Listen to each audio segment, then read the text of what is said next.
कोशिश करेंगे। 30 मिनट का वक्त हमने उसके लिए तय कर रखा है। इस तरह से ये 2 घंटे की बहस पूरी होगी। 2-3 बुनियादी बातें हैं जिनका हमें ध्यान रखना है। किसी भी किस्म की नारेबाजी में हमें शरीक नहीं होना है। ये हल्ला गुल्ला नहीं है, क्योंकि पूरी दुनिया देख रही है, तो एक नज़ीर कायम करनी है, एक उदाहरण लोगों के सामने रखना है कि पढ़े लिखे लोग इत्तेफाकी और ना इत्तेफाकी रखते हुए भी, एक दूसरे से सहमति और असहमति रखते हुए भी बात कह सकते हैं। यहाँ पर मेरे JNU के प्रोफेसर बैठे हैं, पुरुषोत्तम अग्रवाल जी, जिन्होंने हमें क्लास में सिखाया है कि सहमति का साहस और असहमति का विवेक, और इसका ठीक उलट भी, ये बड़ा जरूरी है। दूसरी बात, ये किसी एक धर्म के बारे में बहस नहीं है, ये बात सबको स्पष्ट होनी चाहिए। किसी धर्म को महान बताने या किसी धर्म को कमतर बताने की ये बहस नहीं है। तो यदि कोई इस उम्मीद से देख रहा है या यहां आया है, तो मैं आपको आश्वस्त करना चाहता हूं कि आपको नाउम्मीदी हाथ लगेगी। इस बहस में बहुत ज्यादा धार्मिक प्रतीकों के इस्तेमाल को लेकर भी ये दोनों लोग जो अभी आपको गंभीर दिख रहे हैं, भले लोग हैं, कल शाम को चाय पर मिले थे, बहुत हंसी मजाक भी इनके बीच हुआ था, और गलबैयां डालते हुए एक तस्वीर भी हुई थी। ये इस बात का प्रमाण है कि इंटरनेट पर जो हल्ला मचा हुआ है उसके मुकाबले ये दोनों लोग बहुत ही अच्छे शांत ढंग से बहस के लिए राजी हो गए हैं। ट्विटर की बातें ट्विटर तक सीमित, एलन मस्क आजकल उसको एक्स कहते हैं। और अब इस बहस की शुरुआत मैं इन विद्वानों का, हालांकि इनको परिचय की जरूरत नहीं, पर हो सकता है, हमें पत्रकारिता में सिखाया जाता है कि नेवर अज्यूम, विज्ञान भी यही कहता है। मुफ्ती शमाइल नदवी साहब इस्लामिक विद्वान, शिक्षाविद हैं, कोलकाता के वाहियान फाउंडेशन के संस्थापक हैं, लखनऊ की प्रतिष्ठित दारुल उलूम नदवतुल उलमा से ग्रेजुएशन किया है, सोशल मीडिया और सार्वजनिक मंचों पर अध्यापन और बौद्धिक कामों में सक्रिय हैं, और इस समय इंटरनेशनल इस्लामिक यूनिवर्सिटी मलेशिया से PhD कर रहे हैं। अच्छी बात यह है कि पढ़ाई के साथ साथ ट्रैवल ब्लॉग भी बनाते हैं। पेट्रोनस टावर के सामने का ब्लॉग हमने देखा। हमारे साथ जावेद अख्तर साहब हैं। जावेद अख्तर साहब कवि हैं, शायर हैं, गद्य भी लिखते हैं, फिल्मों के लिए संवाद लिखे हैं, गीत लिखे हैं। इससे इतर ये वैज्ञानिक सोच को लेकर या अपने डिक्लेयर्ड एथिज्म को लेकर भी मुखर रहते हैं और अपने तहीं रैशनैलिटी की बात करते हैं। देवियों और सज्जनों, डज गॉड एग्जिस्ट? इस सवाल का जवाब सब अपने अपने तहीं खोजने की कोशिश कर रहे हैं। कोई इसको गॉड डैम पार्टिकल की खोज बताता है, कोई गॉड पार्टिकल की खोज बताता है, कोई हिग्स बोसान की खोज बताता है, कोई ये सवाल जवाब तलाशने की कोशिश करता है कि मास एग्जिस्टेंस में आखिर आया कैसे, हुआ क्या था, सृष्टि के पहले, समय के पहले क्या था, और कोई ये कहता है कि ये सारी खोजें जिस मस्तिष्क में हो रही हैं प्रकृति के क्रम में, वो कैसे विकसित हुआ। मैं उम्मीद करता हूं कि हम आज इन बुनियादी सवालों के कुछ जवाब हासिल करने में कामयाब हों। मैं सबसे पहले मंच पर आमंत्रित कर रहा हूं मुफ्ती शमाइल नदवी साहब को। आइए सर। जी,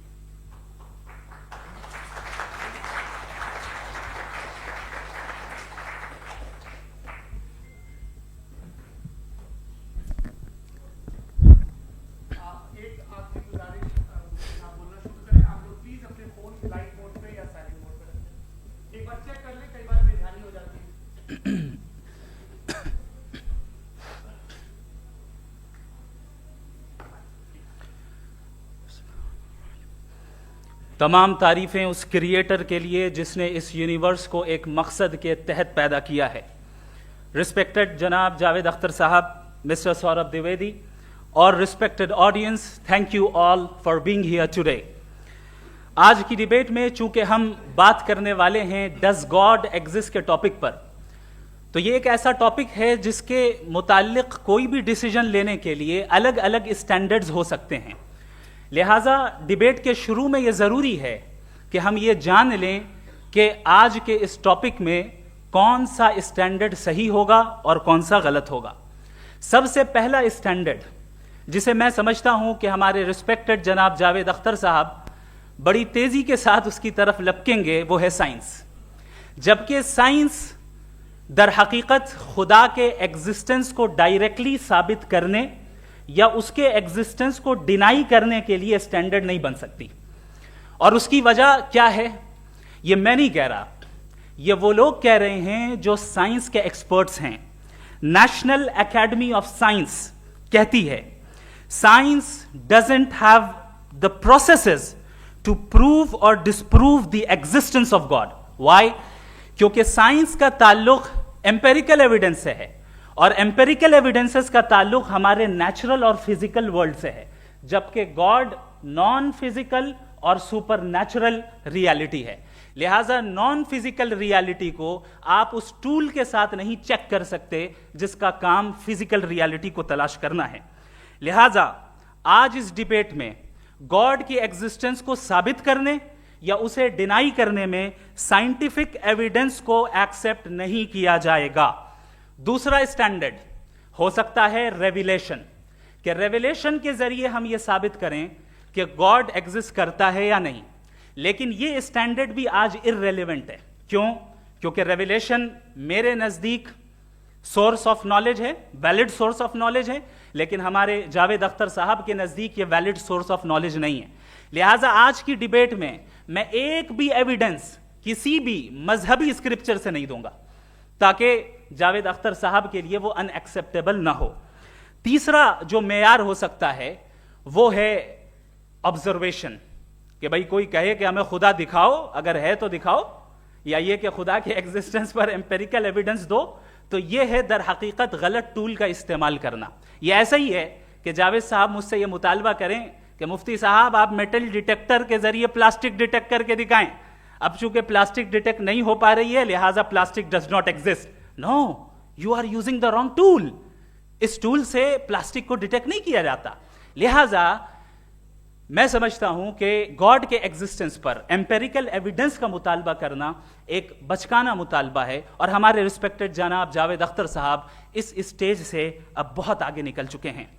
अब बचता है एक ही स्टैंडर्ड, और वो स्टैंडर्ड है अक्ल, लॉजिक, रीजनिंग। और यही वो स्टैंडर्ड है जिसके तहत गॉड की एग्जिस्टेंस को साबित किया जाएगा या गॉड की एग्जिस्टेंस को डिनाई किया जाएगा। लेकिन चूंकि ये बहुत इंपॉर्टेंट और सेंसिटिव टॉपिक है, इसलिए लॉजिकल आर्ग्यूमेंट भी ऐसा होना चाहिए जो डेफिनेटिव हो, इनडेफिनेटिव ना हो, जो 2 और 2 4 की तरह बिल्कुल वाजे हो, जिसे लॉजिकली रिजेक्ट करना पॉसिबल नहीं हो। फॉर एग्जाम्पल हम कहें हमारे रिस्पेक्टेड मिस्टर सौरभ साहब, ये एक इंसान है और तमाम इंसान कॉन्शियस बीइंग है, लिहाजा नतीजा क्या निकला? हमारे सौरभ साहब भी कॉन्शियस बीइंग है। क्या ये इनडेफिनेट आर्ग्यूमेंट है या डेफिनेट आर्ग्यूमेंट है? ये डेफिनेट आर्ग्यूमेंट है। ये 2 और 2 की तरह वाजे है, इसमें किसी तरह जो है लॉजिकली इसको रिजेक्ट नहीं किया जा सकता। तो अगर आज हमारे जावेद अख्तर साहब ऐसी कोई अकली दलील और लॉजिकल एविडेंस दें खुदा के ना होने पर जो डेफिनेट भी हो, तो मैं ये ऐलान करता हूं कि यकीनन मैं उस एविडेंस को कबूल करूंगा और उस पर गौर करूंगा। लेकिन साथ में यह भी ऐलान कर देता हूं प्रेडिक्शन के तौर पर कि ऐसा कोई डेफिनेट आर्ग्यूमेंट कोई नहीं पेश कर सकता। दलील हम देंगे और डेफिनेटिव दलील देंगे, लॉजिकल दलील देंगे, ऐसी दलील देंगे जो एंटायर एथिस्टिक वर्ल्ड उसे रेफ्यूट नहीं कर सकती। चलें अब हम एक एग्जाम्पल सोचते हैं, एक सिनेरियो, सिंपल सिनेरियो, तमाम ऑडियंस से गुजारिश है, हम और आप एक आइसोलेटेड आइलैंड पर हैं, ऐसा आइलैंड जहां पे हमसे पहले कोई कभी नहीं गया। चलते चलते आपके सामने अचानक आपने देखा एक पिंक कलर की बॉल पड़ी हुई है। सबसे पहला सवाल आपके जहन में क्या आएगा कि ये बॉल यहां क्यों आई, कैसे आई, ये पिंक कलर की ही क्यों है, कोई और कलर भी हो सकता था, ये इसी शेप में क्यों है, कोई और शेप भी हो सकता था। नेचुरली आप इस तरफ पहुंचेंगे कि कोई ना कोई है जिसने इन स्पेसिफिक प्रॉपर्टीज के साथ इस बॉल को बनाया है और यहां पे रखा है। चूंकि आप जानते हैं कि ये जो बॉल है इसका एग्जिस्ट करना जरूरी नहीं है, ये एग्जिस्ट कर भी सकती थी, नहीं भी कर सकती थी, और एग्जिस्ट करना ही था तो किसी और फॉर्म में करती, किसी और कलर में करती। अब आप इस बॉल को एक्सपैंड करते चले जाएं, एक्सपैंड करते चले जाएं, एक्सपैंड करते चले जाएं, यहां तक कि ये बॉल यूनिवर्स के साइज की हो जाए। बताइए कि क्या साइज के बढ़ जाने से सवाल बदल जाएगा? हरगिज नहीं बदलेगा। अभी भी सवाल रहेगा ये यूनिवर्स कहां से आया, इन स्पेसिफिक प्रॉपर्टीज के साथ कहां से आया, क्यों आया, किसने बनाया, यह सवाल उस वक्त भी वैलिड रहेगा। लेकिन यह सवाल अगर हम जनाब जावेद अख्तर साहब से करें तो चूंकि इनका वर्ल्ड व्यू एथिस्टिक है, और सिर्फ इनका नहीं, मतलब जितने भी एथिस्ट हैं और एथिस्टिक वर्ल्ड व्यू को रखने वाले से अगर आप ये सवाल करें कि ये यूनिवर्स कहां से आया, तो इनका जवाब या तो आर्ग्यूमेंट फ्रॉम इग्नोरेंस होगा या डॉगमेटिक होगा। या तो ये कहेंगे कि मुझे नहीं पता कि ये कहां से आया, लिहाजा गॉड डज नॉट एग्जिस्ट, ये आर्ग्यूमेंट फ्रॉम इग्नोरेंस है, या ये कहेंगे कि ये यूनिवर्स खुद ब खुद बन गया। इसका मतलब ये है कि उस बॉल को भी खुद ब खुद बन जाना चाहिए, लेकिन बॉल के ताल्लुक से ये एक्सप्लेनेशन एक्सेप्ट नहीं की जाएगी कि ये खुद ब खुद बन गई, लेकिन यूनिवर्स के ताल्लुक से कर दिया जाएगा। इसे हम दूसरे अल्फाज में डॉगमा भी कह सकते हैं। दूसरी चीज, हमारे जावेद अख्तर साहब जरूर गॉड ऑफ गैप्स की मिसाल भी जरूर देंगे, और मिसाल देंगे कि पहले जमाने में बिजलियां कड़कती थी तो लोगों ने किसी एक खुदा की तरफ, और बारिश होती थी तो दूसरे खुदा की तरफ मंसूब कर दिया, उनके पास दलील नहीं थी। यह हमारा वर्ल्ड व्यू है ही नहीं, यह हमारा वर्ल्ड व्यू है ही नहीं, क्योंकि नेचुरल फिनोमेना के प्रोसेस की इंटरप्रिटेशन को जान लेने से यह कहां से साबित हो गया कि गॉड एग्जिस्ट नहीं करता है। इस पर मैं इंशाअल्लाह अभी आगे बात करूंगा। आप हजरात ये भी देखेंगे, और मैं ये एक्सपेक्ट करता हूं कि हमारे रिस्पेक्टेड जनाब जावेद अख्तर साहब जरूर इमोशनल आर्ग्यूमेंट्स भी देंगे, जो कि एक लॉजिकल फेलेसी है जब बात आती है ट्रुथ को डिसाइड करने में। क्यों? मिसाल के तौर पर वो कहेंगे कि अगर गॉड है तो ईविल क्यों एग्जिस्ट करता है, जबकि मैं कहता हूं ईविल का एग्जिस्ट करना गॉड के एग्जिस्ट करने की दलील है, उसके खिलाफ नहीं है। चूंकि अगर गॉड है तो हम सब उसके सामने अकाउंटेबल हैं, और अगर हम अकाउंटेबल हैं तो अकाउंटेबिलिटी के लिए ईविल का मौजूद होना जरूरी है, उसके बगैर हम अकाउंटेबल नहीं हो सकते। और अगर हम अकाउंटेबल नहीं हैं तो हम जनाब जावेद अख्तर साहब से पूछेंगे कि आप बताएं कि फिर सफरिंग इस दुनिया में क्यों है? अगर खुदा नहीं है तो सफरिंग क्यों है? और उन लोगों के जज्बे का क्या जिनके अंदर सफरिंग के बाद इंतकाम लेने का जज्बा पाया जाता है और वो इस दुनिया से ऐसे ही चले गए, क्या उनकी सारी तकलीफें बेकार चली जाएंगी? अब आ जाएं उसी एग्जाम्पल की तरफ कि बॉल, मुझसे अगर कोई पूछे इस बॉल को किसने बनाया और या इस एक्सपेंडेड बॉल को किसने बनाया, मैं कहूंगा कि चूंकि ये यूनिवर्स और इस यूनिवर्स की तमाम चीजें कॉन्टिंजेंट हैं। कॉन्टिंजेंट होने का मतलब ये होता है कि जो अपने एग्जिस्टेंस पे किसी के ऊपर डिपेंड करती हो, तो जाहिर है ये यूनिवर्स कॉन्टिंजेंट है। और अगर कोई चीज कॉन्टिंजेंट नहीं है तो मैं रिक्वेस्ट करूंगा कि मुझे दिखा दें कि कौन सी चीज यूनिवर्स में कॉन्टिंजेंट नहीं है, हम भी जरा गौर कर लें और हम भी देख लें।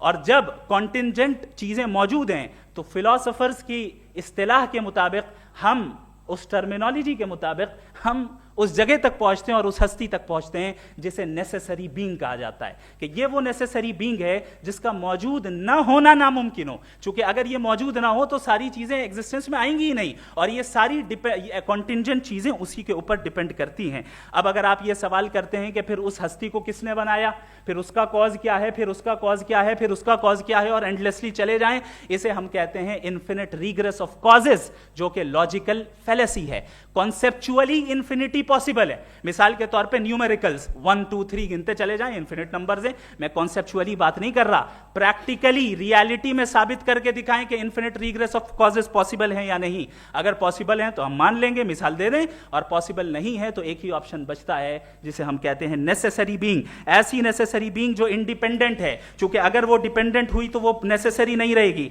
ऐसी इंडिपेंडेंट बीइंग जो इटर्नल है, अगर वो इटर्नल नहीं होगी, उसकी बिगिनिंग होगी तो वो खुद कॉन्टिंजेंट है। ऐसी बीइंग जो पावरफुल है, क्योंकि कॉन्टिंजेंट को एक्चुअलाइज करने के लिए पावर चाहिए। ऐसी बीइंग जो इंटेलिजेंट है और नॉलेजेबल है, क्योंकि ये यूनिवर्स स्पेसिफिक फॉर्म और स्पेसिफिक लॉज ऑफ नेचर के तहत प्रिसाइजली चल रहा है। Thank you. थैंक यू मुफ्ती साहब।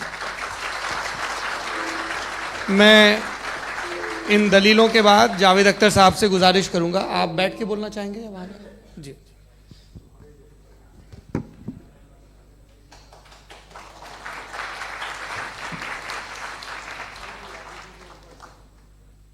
पहले तो मैं मुफ्ती साहब को एक अच्छी खबर देना चाहूँगा कि मेरी नॉलेज साइंस के बारे में बड़ी मामूली है, तो आप फिक्र ना करें उसकी, लेकिन कुछ कॉमन सेंस है मुझ में। देखिए, ये खुदा का तस्वुर कोई नया तस्वुर नहीं है, ये सदियों से रहा है। ये कुछ रिलीजन 3000 साल पुराने होंगे, 4000 साल पुराने होंगे, लेकिन इंसान कोई 10,000 12,000 साल से एग्जिस्ट करता है होमोसेपियन की शक्ल में, और हमेशा कुछ ना कुछ मज़हब रहे। ये मज़हब जाहिलों के नहीं थे, ये मज़हब एक ऐसी ग्रीक सोसाइटी के थे जहाँ बड़े बड़े फिलोसफर पैदा हुए। ये मज़हब इजिप्शियंस के थे जिन्होंने पिरामिड्स बनाए थे। ये रोमन्स के थे कि जिनका आर्किटेक्चर और सेनेट यानी पहली बुनियाद डेमोक्रेसी की लिमिटेड थी मगर डेमोक्रेसी थी, ये उन लोगों ने किए थे। तो इनका जो जुपिटर था, रा था, ज़्यूस था, उन्हें उस पर इतना ही एतमाद था जितना आज किसी मजहबी आदमी को अपने खुदा पे होगा। क्रिश्चियनिटी आने से पहले यूरोप में एक मज़हब था जर्मेनिक रिलीजन। उसका एक खुदा था, उसकी एक बीवी थी, उसके 2 बेटे थे, एक बेटी थी। फिर जर्मनी में जब यूरोप में क्रिश्चियनिटी आई तो वो खुदा, उसकी बीवी और पूरे ख़ानदान चला गया। तो हमने अगर हम हिस्ट्री देखें तो खुदा जो हैं वो ज़्यादातर फ़नी है, वो हमेशा रहे नहीं। और वो जो लोग इन्हें मानते थे उनको आप कहें वो तो जाहिल थे, उन्हें तो कुछ पता ही नहीं था, ऐसा नहीं है। वो अपने वक्त में बड़े काबिल लोग थे और अपने वक्त में उन्होंने बड़े बड़े काम किए हैं, फिलोसफर्स थे, साइंटिस्ट थे। लेकिन उनका मज़हब कहाँ गया, उनके खुदा कहाँ गए? आज जो खुदा हैं दुनिया में लोग उन्हें मानते हैं। आपको क्या मालूम कि कितने बरसों के बाद क्या होने वाला है? हम यूरोप में देखते हैं तो चर्च खाली हैं। तो वक्त के साथ चीज़ें बदलती हैं। जहाँ तक इसका ताल्लुक़ है मज़हबों का, हर मज़हब आपसे एक चीज़ मांगता है, फेथ। ये फेथ क्या चीज़ होती है? What is the difference between faith and belief? ये तो बहुत ही अहमखाना बात होगी कि कोई आदमी कहे साहब अगर खुदा है तो मुझे दिखाइए। ये तो जाहिलाना बात हुई। मैंने तो नॉर्थ पोल नहीं देखा है मगर मैं मानता हूँ कि नॉर्थ पोल है। मैं क्यों मानता हूँ? इसलिए कि अगर ये दुनिया राउंड है तो उसका कोई टॉप होगा। कुछ लोग हैं जो वहाँ गए भी हैं, कॉमन सेंस कहता है कि ऐसा होगा, सबूत है, गवाह है, रीज़न है। तो ये मेरा फेथ नहीं है। तो फेथ में और बिलीफ में डिफरेंस क्या है? जो मजहब मांगता है आपसे, हर मजहब फेथ मांगता है। फेथ का मतलब ये है कि ना कोई गवाह हो, ना कोई सबूत हो, ना कोई रैशनल हो, ना कोई लॉजिक हो, ना कोई प्रूफ हो, मगर तुम एक बात को मानो। ये है फेथ। वरना बिलीफ होता। अगर इसमें कुछ भी सबूत होते, गवाह होते, तो फिर इसे आप बिलीफ कहते। जैसे मेरा बिलीफ है कि नॉर्थ पोल है, मेरा फेथ थोड़ी है। फेथ इन तमाम शर्तों को रद्द करता है। तो फिर स्टुपिडिटी क्या है? अगर मैं एक बात ऐसी मानूं जिसकी ना कोई लॉजिक है, ना कोई रैशनल है, ना कोई प्रूफ है, ना कोई गवाह है, ना कोई सबूत है, और मैं उसे मानूं, तो ये स्टुपिडिटी हुई। इसे ही भाई कल को मैं यकीन कर लूं कि एलॉन मस्क जो है मेरा भाई है, तो मुझे इंतहाई खुशी होगी, सुकून भी बहुत मिलेगा मुझे। लेकिन और कहे भाई क्यों मानते हो, क्या सबूत है भाई, वो तो अमेरिकन है और तुम तो इंडियन हो, वो तो नस्ल अलग है, तुम्हें कभी मिले भी नहीं। साहब देखिए मेरा फेथ है, इस पर बात न किया। फेथ का मतलब ही यह है कि आप प्रूव नहीं कर सकते। अगर आप प्रूव कर सकते हो तो फेथ की जरूरत ही नहीं, फिर तो आप बात करेंगे, आप कितनी बहस कर लीजिए। अल्टीमेटली दुनिया का हर मजहब फेथ पे टिका है, और फेथ का मतलब है एक ऐसा यकीन जिसका कोई सबूत, कोई गवाह, कोई रैशनल नहीं। अब आप ये कहें, क्या आप ये क्यों कह रहे हैं कि साहब ये कायनात किसने बनाई? कमाल ये है कि आपने बताया कि एक आइलैंड पे गए और एक बॉल देखी। आपने ये नहीं कहा कि आइलैंड किसने बनाया, आपको सिर्फ बॉल पे हैरत हुई। हमने आइलैंड पे हमने हैरत नहीं की, होते हैं आइलैंड। इसी तरह ये आइलैंड है, सितारे, ये गैलेक्सीज, ये सब आइलैंड हैं, खला में। हम उन्हें टेकन फॉर ग्रांटेड लेते हैं, हम पूछते नहीं किसने बनाए। आपने जजीरे के बारे में भी नहीं पूछा है। मेरी पैदाइश कैसे हुई? क्या मैं प्लान्ड पैदा हुआ था? I was plan to be born, या एक लकी स्पर्म था जो किसी एक से चिपक गया? मेरी पैदाइश रैंडम। और इंसाफ जिसे आप कहते हैं, इंसाफ का तो नेचर से कोई वास्ता ही नहीं है। जो आप कहते हैं कि एक दिन इंसाफ मिलेगा, इंसाफ is a human concept, nature में कोई इंसाफ नहीं। अगर शेर हिरन को खा जाता है तो उसे कोई सजा नहीं मिलती। अगर एक आंधी आती है और हरे भरे पेड़ों को उखाड़ के फेंक देती है तो आंधियों की जेल नहीं होती है। नेचर में इंसाफ नहीं, इसलिए मुझे नेचर को इंसाफ की जरूरत भी नहीं। नेचर तमाम एक है। अब हम कहें कि साहब ये देखिए जो मैंने खाना खाया था ये मेरी आंख तो नहीं यूं कर दिया उसे, तो इसे सजा मिलनी नहीं, वो सिस्टम है, ऐसे ही चल रहा है। नेचर बगैर इंसाफ के है। इंसाफ इज अ ह्यूमन कॉन्सेप्ट। तो जो आपसे कहता है कि मैं तुम्हें इंसाफ दूंगा, वो इंसानी जहन की पैदावार है। ये नेचुरल है ही नहीं, ये आसमानी है ही नहीं। नेचर का तसव्वुर, इंसाफ का तसव्वुर। भाई आप साथ मिलते हैं, अब आप लेफ्ट हैंड ड्राइव करते हैं, ये क्या है? तमाम सच, तमाम नेकी, तमाम शराफत लेफ्ट हैंड ड्राइव है। वरना क्या होगा, या तो आप क्रॉस कर देंगे, आपका एक्सीडेंट हो जाएगा, या आप किसी को मार देंगे, या ट्रैफिक जैम हो जाएगा। झूठ, बेईमानी, रिश्वतखोरी, ये तमाम जो है driving on the wrong side है। इसके ऊपर कुछ नहीं। ये तो हमने बनाया, जैसे हमने लेफ्ट हैंड ड्राइव बनाई है। ये कॉन्सेप्ट ऑफ इंसाफ जो है ये हमारा है, इसका नेचर से कोई वास्ता नहीं। शेर खा जाता है हिरन को, उसे जेल होती है क्या? कुछ भी नहीं, है ही नहीं। तो ये जो दुनिया के रिलीजन प्रॉमिस करते हैं आपसे इंसाफ, इसी से मालूम होता है कि ये मैन मेड है। ये तसव्वुर कहीं और का है ही नहीं। जो नेचर है, कुछ लोग कहते हैं नेचर ही खुदा है, तो नेचर में तो इंसाफ नहीं कहीं। और आप वादा कर रहे हैं कि तुम्हें मरने के बाद इंसाफ मिलेगा। मुझे अगर मिलेगा तो मैं बहुत खुश होऊंगा, लेकिन मैं यकीन नहीं कर पाता हूं, इसलिए कि मैं फेथ नहीं पैदा कर सकता। The very fact that religions demand faith, इसका मतलब है कि उनके पास जस्टिफिकेशन नहीं है। अच्छा था फिर रिलीजन अगर मॉडरेशन में है, कोई सा भी नहीं, वो आप में कुछ खूबियां भी पैदा करता होगा, देखिए उससे ये फ़ायदा है, वो फ़ायदा है। अल्कोहल जो है वो ज़्यादातर दवाओं में यूज़ होती है, और एक सर्वे किया गया था अमेरिका में कि लॉन्जेटिविटी किन लोगों की है। तो एक तरफ वो लोग थे जो शराब पीते ही नहीं थे, और एक तरफ वो थे जो एक बोतल शराब रोज़ पीते थे। सबसे ज़्यादा लंबी उम्र उनकी है जो 2 पैक नाप के शराब पीते और खाना खाते हैं। मगर हम शराब को बुरा समझते हैं, मैं भी बुरा समझता हूँ। क्यों? ऐसा होता नहीं। कुछ चीज़ों में आदत होती है जो बढ़ती है।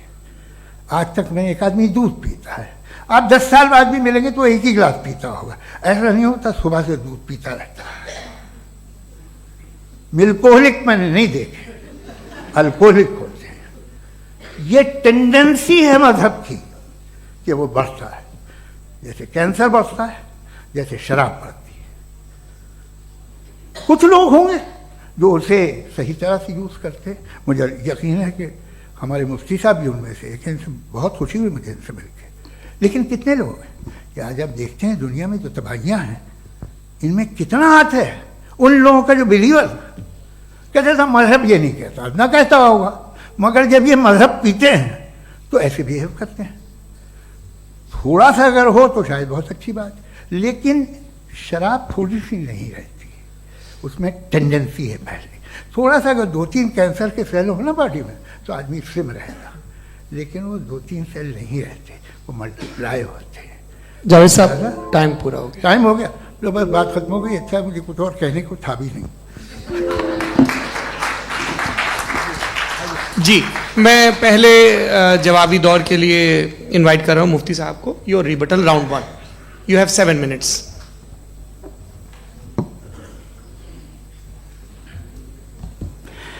Thank you very much Javed साहब। आपकी बात को सुनकर बड़े महजूज हुए हम लोग। महजूज, do you understand? We enjoyed. Okay, अब थोड़ा सा लॉजिकली उसको हम लोग ये देखते हैं। दरअसल हम लोगों ने कल गुजारिश की थी मुफ्ती साहब से भी, जावेद साहब से भी, कि हिंदुस्तानी जबान आम फहम सबको समझ में आ जाए और जहां कहीं आप मुश्किल शब्द इस्तेमाल करें वहां बताते भी चलें। Thank you. तो सबसे पहले हमारे रिस्पेक्टेड जावेद साहब ने हवाला दिया कि खुदा फानी है, कितने मजहब आगे चले गए, किसी ने जुपिटर को खुदा माना, किसी ने किसी को माना। मैं कहता हूं जिसने कॉन्टिंजेंट चीज को खुदा माना, गलत माना, वो खुदा ही नहीं, वो खुदा ही नहीं है। हम तो नेसेसरी बीइंग को साबित करने बैठे हैं, वो नेसेसरी कॉज जो इटरनल है, जो अबदी भी है और अजली भी है, हम किसी और को साबित करने नहीं बैठे। दूसरी चीज उन्होंने कहा कि फेथ एंड बिलीफ, ये एक ऐसी डेफिनेशन है फेथ की जो इन्होंने पहली मर्तबा पेश की है, या माफ कीजिएगा इन्होंने पहली मर्तबा पेश नहीं की है, रिचर्ड डॉकिंस ने पहली मर्तबा पेश की है। मुझे मालूम है ये सोर्स कहां से है। एपिस्टेमोलॉजिकली फेथ और बिलीफ का फर्क आप इस तरह नहीं कर सकते सर। फेथ सही भी होता है, गलत भी होता है, बिलीफ सही भी होता है, गलत भी होता है। जो लॉजिक, रीजन और एविडेंस से बैक्ड होगा वो फेथ सही होगा। और आप जिस फेथ की बात कर रहे हैं कि इलॉजिकल है और उसके पीछे नहीं है, तो we are on the same page. हम नहीं मानते उस फेथ को, जो फेथ ऐसा हो जिसके पीछे कोई लॉजिक ना हो, एविडेंस ना हो, हम नहीं मानते। हम तो उस फेथ के कायल हैं जिसके पीछे लॉजिक हो और एविडेंस हो। तो बिलीफ सही भी होता है, गलत भी होता है, फेथ भी सही होता है और गलत भी होता है। तो आज फेथ और बिलीफ के डिफरेंस पे बात नहीं हो रही है। आज आप चाहे फेथ एक्सेप्ट कर लें या बिलीफ एक्सेप्ट कर लें, आज ये बात होगी कि ट्रूथ क्या है, चाहे ट्रू बिलीफ सही है या ट्रू फेथ सही है, और फॉल्स फेथ क्या है और फॉल्स बिलीफ क्या है, बात इस पे हो रही। दूसरी चीज इन्होंने पूछा स्टुपिडिटी फिर क्या है। अगर फेथ रिलीजन स्टुपिडिटी नहीं है तो और क्या है, चूंकि फेथ का मुतालबा करते हैं तो स्टुपिडिटी क्या है। मैं कहता हूं स्टुपिडिटी एथिज्म है। उसकी वजह यह है कि आप एक सड़क पे जा रहे हो और आप किसी गार्डन में जाएं और देखें वहां लिखा है फूलों के साथ I love Javed Akhtar, and I really do, I love you sir. So जब आप वहां पर पहुंचे तो वहां पहुंचकर अब ये बताएं, क्या आप ये कहेंगे wow what a natural selection, ये क्या नेचुरल सिलेक्शन है? नहीं, ये प्रिसाइजली डिजाइंड है, इसके पीछे डिजाइनर है। लिहाजा अगर कोई एक ऐसी कॉमन सेंस की बात को कबूल नहीं कर रहा है कि यूनिवर्स जो इतने प्रिसाइजली काम कर रहा है, हम कह दें कि खुद ब खुद बन गई, मैं समझता हूं इससे बड़ी स्टुपिडिटी और कुछ नहीं है। ये रैशनल चीज है। फिर हमारे सर ने कहा कि आपने बॉल पे फोकस किया, आइलैंड पे फोकस नहीं किया। अरे आइलैंड को किसने बनाया यही समझाने के लिए तो बॉल की मिसाल दे रहा हूं। और बॉल भी कॉन्टिंजेंट है, आइलैंड भी कॉन्टिंजेंट है, दोनों नेसेसरी बीइंग का मुतालबा करते हैं। आगे इन्होंने कहा कि नेचर में कोई इंसाफ नहीं है। हम डिसाइड करते हैं कि मोरालिटी क्या होती है, इंसाफ क्या होता है। हम डिसाइड करते हैं, जैसे ड्राइविंग सीट में ट्रैफिक वाला, ये तो किसी खुदा ने नहीं कहा, ये है, इसे कहते हैं फॉल्स इक्विवेलेंस। ये एक लॉजिकल फेलेसी है। आपने जो है मिसाल दी ड्राइविंग की और ट्रैफिक की, ये सब्जेक्टिव मोरालिटी है। आप सब्जेक्टिव मोरालिटी को मिसाल बनाकर ऑब्जेक्टिव मोरालिटी के ऊपर नहीं थोप सकते। इंसाफ की ऑब्जेक्टिव मोरालिटी। अगर आप ये कहते हैं कि नेचर में इंसाफ नहीं है, तो इंसाफ का न होना ये नेचुरल हुआ, तो फिर नेचर को नेचर रहने दे, क्यों हम इतना स्ट्राइव कर रहे हैं दुनिया में इंसाफ लाने के लिए? ये तो इलॉजिकल बात है, इरैशनल बात है। इसलिए बहुत सी चीजें ऐसी हैं जो ऑब्जेक्टिवली जो है इविल या गुड हैं, और बहुत सी चीजें ऐसी हैं जो सब्जेक्टिवली हैं। सब्जेक्टिवली जो मोरल होता है या इमोरल होता है, उसको हम सोशल कंसेंसस से या पर्सनल प्रेफरेंस से डिसाइड करते हैं। लेकिन जो ऑब्जेक्टिव मोरालिटी है, जिसमें इंसाफ आया, जो इन्होंने बार बार रिपीट किया, ये ऑब्जेक्टिव है, सब्जेक्टिव नहीं है। अगर आप कहते हैं ये सब्जेक्टिव है, तो मेरा सवाल आपसे ये है, क्या सोशल कंसेंसस के जरिए अगर जुल्म को सही करार दे दिया जाएगा तो आप जुल्म को जस्टिफाई करेंगे? दूसरी चीज इन्होंने यह कहा कि 2 पैक शराब पी लें तो वो उतने पे नहीं रहता, बढ़ जाता है। यही मामला मजहब के साथ है। 2 पैक आप पी लें, बढ़ेगा।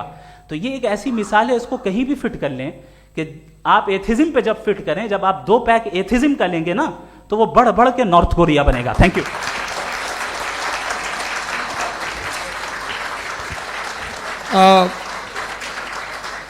फर्स्ट राउंड की रिबटल के लिए मैं जावेद साहब को इनवाइट कर रहा हूं। आपके पास 7 मिनट का वक्त है, रीसेट कर दीजिएगा प्लीज। मुझे इस बात की खुशी है कि मुफ्ती साहब ने भी मान लिया कि नेचर में कोई इंसाफ नहीं है। तो कोई भी चीज़ जो इंसान ने नहीं बनाई है उसमें इंसाफ नहीं होता है। एक बात मैं आपसे अर्ज करूं, जरा पता लगा लीजिएगा, ये जो आप बाग में जाते हैं बेहद खूबसूरत फूल देखते हैं ना, इनमें से कोई नेचुरल नहीं है। ये सारे फूल क्रॉस करके बनाए गए हैं। जो जंगल में फूल होते हैं निहायत मामूली होते हैं, ये फूल इंसानों ने बनाए हैं। जो आप बाग में देख के वाह वाह कहते हैं, ये इंसानों के बनाए हुए हैं। डिफरेंट फूलों को क्रॉस करके, डेवलप करके, फिर क्रॉस करके इस तरह से बनाए गए। नेचुरल फ्लावर नहीं। किसी जंगल वीरान में जाके आप गुलाब के फूल नहीं देखेंगे। ये सब बनाए हुए इंसान ने, बहुत से काम इंसान ने किए हैं। बाकी है कि आपने मेरी एक बात का जवाब नहीं दिया, जिससे मुझे शिकायत है कि फेथ क्या है और आप फेथ मांगते क्यों हैं मुझसे। आप तो लॉजिकल हैं, आपके पास तो सारे रैशनल हैं, आपके पास सारे सबूत हैं, तो आपको फेथ की डिमांड क्यों करते हैं कि भाई तुम सरेंडर कर दो और सवाल मत करो। कोई मजहब सारे सवाल करने की इजाजत नहीं देता है और मना करता है कि ज़्यादा सवाल ना करो, बह जाओगे तुम। आप क्यों रोकते हैं? हकीकत यह है कि इंसानी तारीख क्या है। इंसानी तारीख ये है कि दुनिया में दो तरह के लोग हुए हैं। एक वो जिन्होंने अपनी लाइल्मी की परस्तिश की है, दूसरे वो जिन्होंने अपनी इग्नोरेंस या लाइल्मी से झगड़ा किया है और मालूम किया है कि क्या है। ये जो आप कह रहे हैं, आज आप हैरान हैं कि भाई ये यूनिवर्स कैसे बनी। लोग हैरान थे कि सूरज डूबता है तो इधर से कैसे निकलता है। और आप एक कदम जाके हमेशा का मानने को तैयार है, एक कदम पीछे ही मान जाइए।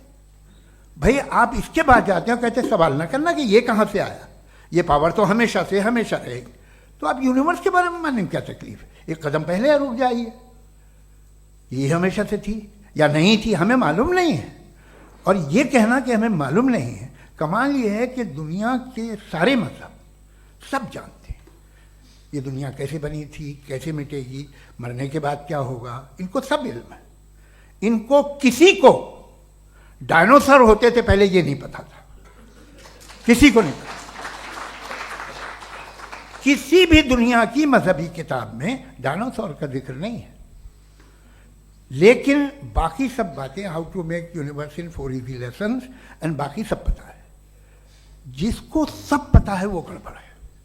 हम में ये इंकिसार, ये ह्यूमिलिटी होनी चाहिए कि हम ये कहें कि हमें ये बहुत सारी बातें नहीं मालूम, लेकिन हम उनकी परस्तिश ना करना, अपनी लाइल्मी को की परस्तिश ना करें, हम उसे पता लगाने की कोशिश करें।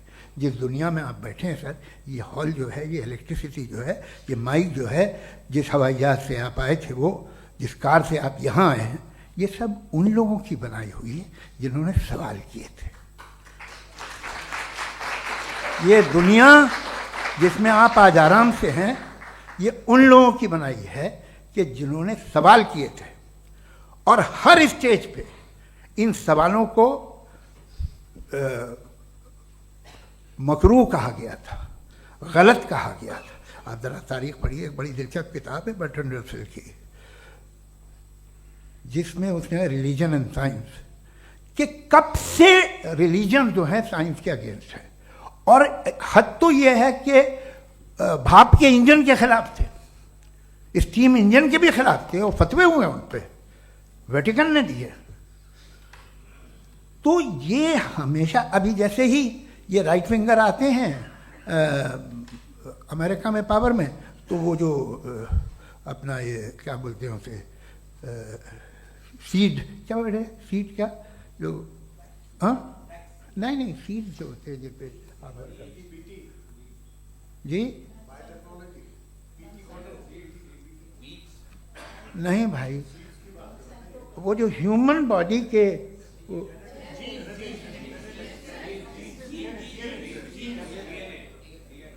उस पर रिसर्च बंद हो जाती है, रिपब्लिकन नहीं करने देते। अरे भाई इतना डर क्या है तुम्हें? एक ज़माने में बहुत नाराज थे ये सारे मजहबी लोग कि ये इंसान तो इंसान बनाने की कोशिश कर रहा है। आपको क्या तकलीफ भाई, बना ले तो बना लेने दो, ये खौफ क्या है? और ये सब आज जो आप कह रहे हैं नामुमकिन है, ये कैसे हुआ? मुझे एक किस्सा याद आता है। जब मैं 6ठी क्लास में था तो मैं मैथमेटिक्स में बहुत वीक था, तो एक टीचर रख दिया गया, उसने 1 2 3 4 5 6 7 तो सिखा दिया मुझे। वो दिन मैं भूल नहीं सकता हूँ मुफ्ती साहब, जिस दिन उसने ये बताया कि 1/2 क्या होता है और 3/4 क्या होता है। मुझे ऐसा लगा कि मेरा सर बीच से फट जाएगा। यह आदमी कह रहा है कि जो दीवार के अंदर जाओ वॉक करते हुए। आज हंसता हूं मैं इस बात पे। तो आज जो बातें आपके जहन से बिल्कुल परे हैं और आप हैरान होते हो उन्हें देख के, एक वक्त आएगा कि मामूली लगेंगे। और हुआ है, आपकी इंसानी तारीख ही है। इतनी जल्दी सारे फैसले आप मत कर लीजिए, थोड़ा ये ह्यूमिलिटी रखिए कि भाई ये हमें नहीं मालूम। ये कहने में क्या आ रहा है? ये यूनिवर्स कहाँ तक फैली, ये कब से है और कब तक रहेगी, हमें नहीं मालूम। आपने फैसला कर लिया कब बनी। ये आपके हिसाब से कोई 14 बिलियन ईयर बनी जो समझा जाता है। उससे पहले हजारों करोड़ों अरबों साल तक खुदा बैठा क्या कर रहा था? खामोश बैठा था, ऐसी जमाइयाँ ले रहा था। फिर उसे आइडिया है, यार एक काम करते, वक्त अच्छा गुजर जाएगा, यूनिवर्स बनाते। सोचिए, वो तो हमेशा से है ना, मगर यूनिवर्स हमेशा से नहीं है, ये तो बनाई गई है। और उससे पहले क्या था, इनका क्या काम था? कैसी बात है, ये बड़ा आसान है। जो बात हमें आज धीरे धीरे पता चली है, बरसों 2000 और 2500 साल पहले आपको किसी ने बता दिया कि क्या था, आप मान गए। और तब से वही मान रहे हैं जो 2500 साल पहले कहा गया था। सब कुछ बदल गया है, सॉल्व हो रही हैं चीज़ें। अभी साइंस बिल्कुल दावा नहीं करती, या कोई फिलोसफर ये दावा नहीं करता कि हमें सब मालूम, बल्कि वो कहता है कि हमें जितना मालूम होता है उससे ये मालूम होता है कि हमें कितना कम मालूम। तो हम अपनी जहालत से लड़े, उसकी परस्तिश न करें। जी, टाइम है। Thank you so much. मैं तर्कों की श्रृंखला में राउंड 2 के लिए मुफ्ती साहब को आमंत्रित कर रहा हूं। आपके पास एक बार फिर से 7 मिनट का वक्त है। शुक्रिया। जनाब जावेद अख्तर साहब कई मर्तबा दोहरा रहे हैं कि फेथ का मतलब बताइए, फेथ का मतलब बताइए। मैंने बता दिया, फेथ सही भी होता है, गलत भी होता है। और आज हम फेथ पे बात नहीं कर रहे, हम ट्रुथ और डज गॉड एग्जिस्ट पे बात कर रहे हैं। क्या डज गॉड एग्जिस्ट, ये ट्रुथ यानी गॉड है या नहीं है, इसमें से दोनों ट्रुथ क्या है। अब आप उसे फेथ कह लें, बिलीफ कह लें, नॉट माई बिजनेस। उसके बाद आपने कहा कि भाई सवाल करने से मजहब रोकता है। मैं कहता हूं जो रोकता है वो रोकता होगा, मैं नहीं रोकता, बल्कि सवाल करें, सवाल करना चाहिए। सवाल कर करके तो हम आगे बढ़ते हैं, तरक्की करते हैं, और इसीलिए मैं आज यहां पे आया हूं। लेकिन सवाल सिर्फ खुदा से नहीं होगा, आपसे भी होगा। सवाल एथिज्म से भी होगा, सवाल सिर्फ मजहब से नहीं होगा, सबसे होगा। और आज मैं सवाल करूंगा और उम्मीद है कि आप जवाब देंगे। अभी तक आपने वैसे कॉन्टिंजेंसी आर्गुमेंट का कोई जवाब नहीं दिया। चलें, आपने कहा यूनिवर्स के बारे में इटर्नल क्यों नहीं बोल देते। ये चूंकि लॉजिकली पॉसिबल ही नहीं है कि यूनिवर्स इटर्नल हो। यूनिवर्स एक कॉन्टिंजेंट चीज है जो टाइम एंड स्पेस के पाबंद है, टाइम एंड स्पेस से बाउंड है। जो टाइम एंड स्पेस से बाउंड होगा वो कॉन्टिंजेंट होगा, जो कॉन्टिंजेंट होगा वो उसकी बिगिनिंग हुई होगी, जिसकी बिगिनिंग हुई होगी वो इटर्नल नहीं हो सकता। ये तो कॉमन सी बात है। आपने कहा कि किसी मजहबी किताब में डायनासोर का जिक्र नहीं है। अफसोस कि आज तक किसी मैथमेटिक्स की किताब में मुझे डायनासोर का जिक्र नहीं मिला। तो इसका मतलब मैथमेटिक्स की किताब बेकार है? नहीं, उसका वो टॉपिक नहीं है। रेवलेशन का और मजहबी किताबों का टॉपिक ये नहीं है कि आपको आके बताए साइकिल कैसे बनाते हैं, या आकर ये बताएं कि जो है डायनासोर कब था। वो तो मोरालिटी सिखाने आया है, गॉड के बारे में बताने आया, नॉन फिजिकल रियलिटी की हकीकत को सिखाने के लिए आया। रिलीजियन साइंस को रोकता है? नहीं रोकता। अगर रोकता है तो गलत करता है। रिलीजियन साइंटिज्म को रोकता है, जिसमें हमारे जावेद साहब मुब्तला है। साइंस और साइंटिज्म में फर्क है। साइंटिज्म यह है कि आप समझें कि साइंस और साइंटिफिक मेथोडोलॉजी ये नॉलेज को हासिल करने का वाहिद सोर्स ऑफ नॉलेज है। यह है साइंटिज्म। हम इसे रिजेक्ट करते हैं। हम साइंस को तो तरक्की करते हैं, भाई आप हमारी पूरी तारीख कर लें, पढ़ लें तो आपको पता चल जाएगा। बहरहाल ये अलग टॉपिक है। उसके बाद इन्होंने एक लफ्ज कहा, वेटिकन ने फतवा दिया। वेटिकन का फतवे से कोई ताल्लुक नहीं है, दोनों कॉन्ट्राडिक्टरी अल्फाज हैं। उसके बाद उन्होंने कहा कि भाई हमें नहीं मालूम। अगर नहीं मालूम तो क्लियरली कह देना कि नहीं मालूम है, इसमें क्या हर्ज है। तो वही तो मैं कह रहा हूं ना कि आप कह दें कि नहीं मालूम, लेकिन क्लेम क्यों कर रहे हैं कि गॉड एग्जिस्ट नहीं कर रहा है। आप कह दें नहीं मालूम है, हो सकता है हो सकता ना हो, लेकिन आप क्लेम कर रहे हैं। The moment you say God does not exist, this is a claim. And now the burden of proof is upon you to, जैसे हमारे ऊपर है। और क्यों है मैं बताता हूं, क्यों है ये भी मैं बताता हूं।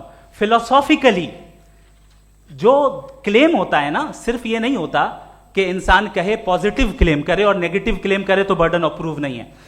आप मिसाल के तौर पे मैं कहूं कि फुला उस कमरे में कोई नहीं है, मैंने एक नॉलेज का क्लेम किया है। उस कमरे में कोई नहीं है, मैंने एक नॉलेज का क्लेम किया। या तो मैं कहूं मुझे नहीं पता, हो भी सकता है नहीं भी हो सकता है, this is not a claim. लेकिन जब मैं कह रहा हूं कि वहां कोई नहीं है या मैं कह रहा हूं वहां कोई है, दोनों क्लेम है और दोनों के ऊपर बर्डन ऑफ प्रूफ है। हमारे ऊपर भी बर्डन ऑफ प्रूफ है, मैंने कंटिजेंसी आर्ग्यूमेंट दिया, इसे तोड़कर दिखाइए। आखिरी चीज, इन्होंने कहा कि खुदा दुनिया बनाने से पहले 150 साल पहले या करोड़ों साल पहले क्या कर रहा था। अरे हजरत, चलें बहरहाल मैं जवाब दे देता हूं, आप हमारे रिस्पेक्टेड पर्सनालिटी हैं, अगर आप नहीं होते तो मैं ऐसे एंटरटेन ही नहीं करता। टाइम, ये 100 साल पहले या 100 साल बाद, पहले बाद में अभी, ये वो अल्फाज हैं जिनका ताल्लुक टाइम से है। टाइम शुरू ही हुआ है यूनिवर्स की बिगिनिंग के बाद, तो उसके पहले खुदा क्या कर रहा था, सवाल इलॉजिकल है, ये फेलेसी है। यानी आप ये कह रहे हैं कि यूनिवर्स के बनने से पहले खुदा क्या कर रहा था, टाइम के बनने से पहले, पहले का ताल्लुक टाइम से, टाइम उस वक्त था ही नहीं, तो ये सवाल ही इनवैलिड है खुदा के ताल्लुक से। दूसरी चीज, आर्ग्यूमेंट ऑफ कंटिजेंसी जो मैंने आपके सामने पेश की है, आपने बार बार ये प्रूफ किया और ये कह रहे हैं कि गॉड ऑफ गैप्स। देखिए पहले नहीं मालूम था, साइंस ने कर दिया। सिंपल्स की मिसाल से मैं समझा देता हूं। जिस गैप्स की आप बात कर रहे हैं ना, साइंस उन गैप्स को जिन चीज के जरिए भी प्रूव करेगा वो कॉन्टिंजेंट ही होगा, अब चाहे वो फोर्स हो, मैटर हो या एनर्जी हो। लिहाजा सवाल हमारा उस वक्त भी वैलिड होगा जब तक कि आप नेसेसरी बीइंग पे ना आ जाएं, और इन्फिनिट रिग्रेस पॉसिबल नहीं है of causes in practical world, तो जाहिर है कहीं रुकना पड़ेगा, जहां रुकेंगे वही खुदा है। दूसरी चीज, आपने ये क्या कह रहा था मैं, किस पॉइंट को? What? Oh no, after that. Just now. हाँ, जहां रुकेंगे वही खुदा है। बहरहाल, तो टाइम का जिक्र हो गया, गॉड ऑफ गैप, सॉरी या इसकी एक मिसाल आप ले लें। एक कार है, एक साहब ने देखा कि भाई कार जो है उसके व्हील्स कितने अच्छे लगे हुए हैं सही जगह पे, स्टीयरिंग जो है कितने अच्छे जगह पे लगी हुई है, और सीट्स कितने वेल डिजाइंड है, कितनी प्रिसाइजली ये कार काम कर रही है, तो जरूर कोई ना कोई इसे क्रिएट किया है, किसी ने क्रिएट किया है। अब जावेद साहब आए और कहे अरे जनाब बोनेट खोलिए, इसमें इंजन है, इंजन इस कार को चला रहा है, hence prove no one has created the car. This is illogical, this is irrational. आपने इंजन के जरिए उस गैप को तो साबित किया, लेकिन क्या उससे कार की जो क्रिएशन है और उसका जो क्रिएटर है ये इम्पॉसिबल हो जाए, ऐसा पॉसिबल है? उसका सवाल खत्म हो जाए, ऐसा पॉसिबल है? नहीं। आपने गैप्स को फिल करके, कॉन्टिंजेंट चीजों से गैप्स को फिल करके हमारे ऑब्जर्वेशन को और ब्रॉड कर दिया। अब हमें और पता चल गया कि ये जो कार है इसका सिस्टम कितना ज्यादा कॉम्प्लेक्स है। पहले कम समझते थे, अब कॉम्प्लेक्सिटी और ज्यादा वाजे हो गई। अब हमें समझ में आ रहा है कि हमारी सर्टेनिटी और बढ़ गई कि जरूर इस कार को किसी ना किसी ने बनाया। यही मामला यूनिवर्स का है। साइंस हमेशा फिजिकल वर्ल्ड की चीजों को ही फिल करती जाएगी और फिजिकल चीजों से ही करती जाएगी, चूंकि एम्पेरिकल एविडेंस का ताल्लुक फिजिकल वर्ल्ड से है। आप साइंस के जरिए मेटाफिजिकल रियलिटी को कभी साबित नहीं कर सकते। ये रॉन्ग टूल का इस्तेमाल करना है। ये वही काम है कि आप मेटल डिटेक्टर से प्लास्टिक डिटेक्टर करने चलें, जो कि जाहिर है सही नहीं है। Thank you.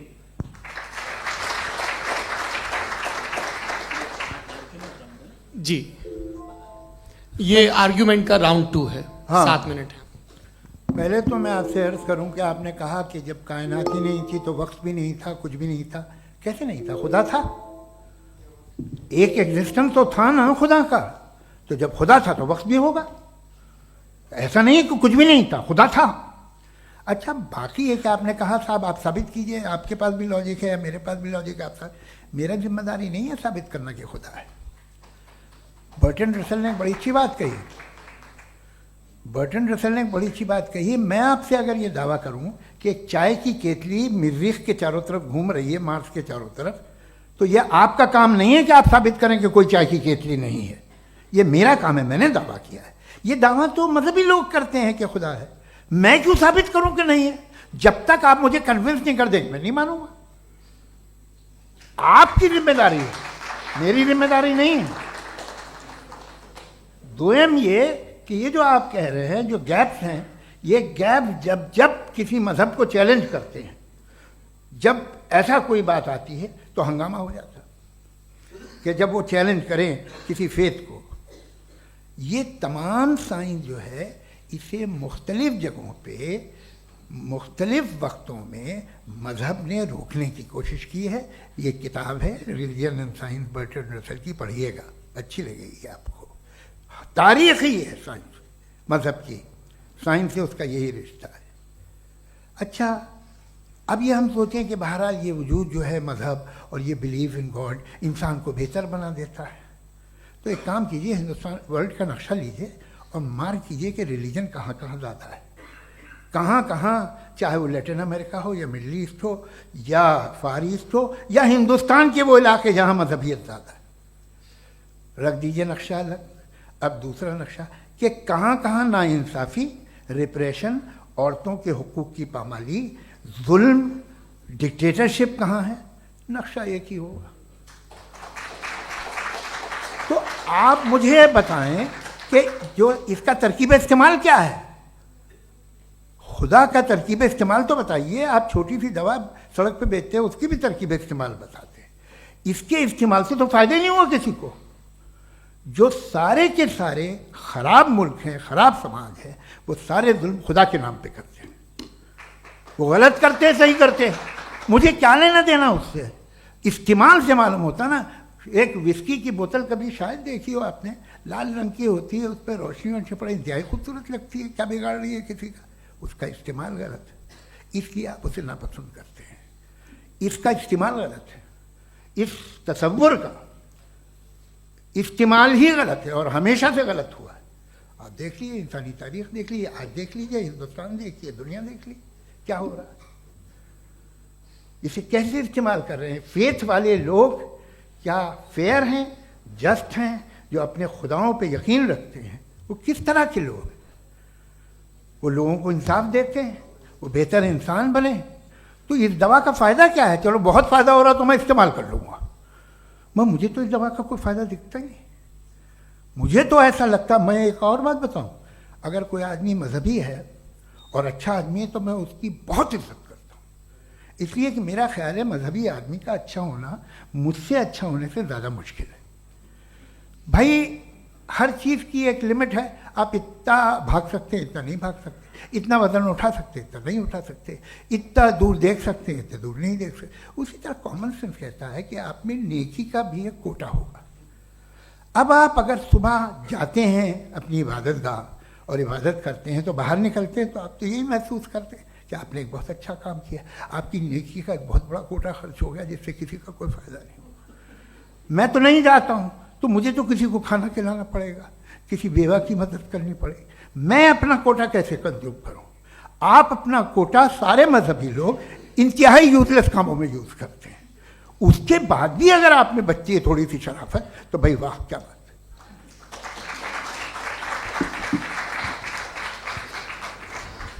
एक तो मुझे ये बात बहुत अच्छी लग रही है कि दोनों ही विद्वान समय को मानते हैं और बहुत समय से अपनी दलीलें और बाज दफ़ा समय से पहले अपनी तकरीरें पूरी करके अपनी अपनी कुर्सी पर बैठ रहे हैं।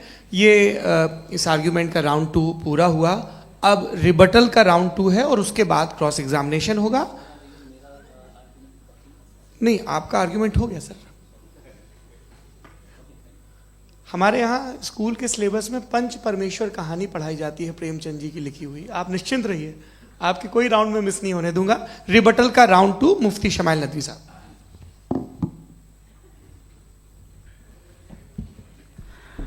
असल में जो हकीकी प्रॉब्लम है, असल प्रॉब्लम है वो ये है कि जावेद साहब के पास कॉन्सेप्ट ऑफ गॉड क्लियर नहीं है। इन्होंने कहा कि कायनात से पहले खुदा तो था, तब भी तो टाइम होगा। ये टाइम कायनात का हिस्सा है। हम खुदा, उस खुदा को मानते हैं, नेसेसरी बीइंग का टाइमलेस होना जरूरी है, चूंकि वो टाइम का क्रिएटर है। जब उसने टाइम को क्रिएट किया तो वो खुद टाइम पे कैसे होगा? उसने जब स्पेस को क्रिएट किया तो खुद स्पेस में कैसे होगा? अगर वो टाइम एंड स्पेस को पहले से ही उसका पाबंद है तो फिर किस चीज को उसने क्रिएट किया? लिहाजा ये सवाल गलत है कि खुदा था तो टाइम होगा। बिल्कुल नहीं, टाइम के पाबंद हम है, खुदा नहीं है। हम फिजिकल वर्ल्ड से ताल्लुक रखते हैं, वो मेटाफिजिकल रियलिटी है। दूसरी चीज इन्होंने मिसाल दी कि चाय की केतली हवा में घूम रही होगी, और पता नहीं शायद वो बर्टन रसल का उन्होंने हवाला दिया। बहरहाल यही प्रॉब्लम है। प्रॉब्लम यही है कि हम चीजों के दरमियान डिफरेंशिएट नहीं कर पाते। ये जो आपने मिसाल दी ये इमेजिनेशन है, और मैं जो साबित कर रहा हूं वो लॉजिकल नेसेसिटी है। आप इमेजिन करना है तो कुछ भी करें, जुपिटर में पिंक एलिफेंट होगा, यूनिकॉर्न होगा, करें, उससे कायनात पे क्या फर्क पड़ता है? उससे आप लॉजिकल नेसेसिटी साबित नहीं कर सकते। मैं तो उस प्राइम कॉज की बात कर रहा हूं, उस नेसेसरी बीइंग की बात कर रहा हूं जिसके बगैर इस कायनात का एग्जिस्टेंस मुमकिन नहीं है। दूसरी चीज, मजहब को साइंस चैलेंज करती है वगैरह वगैरह, ये हमारा टॉपिक ही नहीं है। मैं इस पे बात करूंगा तो फिर मेरा वक्त चला जाएगा। मजहब के ऊपर चूंकि हमारी डिस्कशन नहीं है, साइंस को मजहब और बिलखुसूस मैं और हमारा वर्ल्ड व्यू कम अज कम साइंस को पीछे नहीं करता है, साइंटिज्म की मजम्मत करता है। इसकी वजाहत मैंने पहले कर दी। दूसरी चीज इन्होंने कहा वर्ल्ड का नक्शा लीजिए, वर्ल्ड मैप लीजिए, दो अलग अलग जगह की। हजरत मैंने ये होमवर्क किया था, और मैंने मिडिल ईस्ट का एक नक्शा लिया और यूरोप का एक नक्शा लिया। ये मजहबी इलाका और ये लिबरल और एथीस्ट इलाका। मुझे पता चला कि सबसे ज्यादा रेप केसेस जो हैं वहां पर है।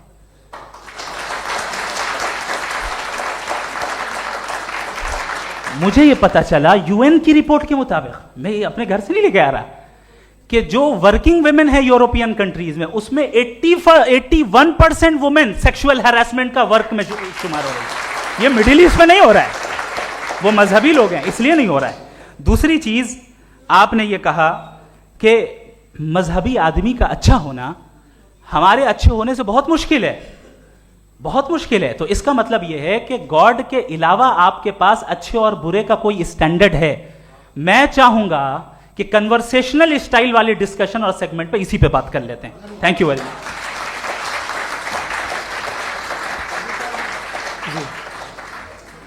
ये रिबटल का राउंड 2 है। आपके पास 5 मिनट का वक्त है, और इसके बाद क्रॉस एग्जामिनेशन शुरू करेंगे। आप चाहें तो जो इन्होंने सवाल पूछे उनके जवाब आप रिबटल में भी दे सकते हैं। जी जी, देखिए पहले तो ये बात कि ये मिसाल गलत नहीं है, गलत है। इन्होंने पहले ही हमको डिसार्म कर दिया। कह लिया अकल से मामला सॉल्व नहीं हो सकता, लॉजिक से आप पहुंच नहीं सकते। ये एक मेटाफिजिकल चीज़ है। मेटाफिजिकल अजीब सा लफ्ज़ है, ठीक से किसी को माने नहीं मालूम इसके, तो ऐसा लगता है कुछ बड़ी चीज़ है। अरे भाई क्या होता है मेटाफिजिकल, बताओ, खड़ी हो। ये एक लफ्ज़ है जो कहीं भी इस्तेमाल हो जाता है। जब आप एक बात कर रहे हैं और आप मुझसे बहस कर रहे हैं तो मुझे मेटाफिजिकल मत बताइए, आप लॉजिकली मुझे प्रूफ किए। और अगर लॉजिकली आप नहीं बात करते साहब ये मेटाफिजिकल है, तो फिर हम आप बात क्या कर रहे हैं? मेरा आपका किस ज़बान में कॉन्वर्सेशन होगा? और ये कहना कि वक्त पहले नहीं था, तो फिर क्यों कहते हैं ये हमेशा से और हमेशा रहेगा? हमेशा वक्त है, तो आप कैसे कहते हैं वो हमेशा से है और हमेशा रहेगा? हमेशा का मतलब है कोई वक्त, अगर वक्त ही नहीं है तो हमेशा कैसे? बाहर वो रहेगा।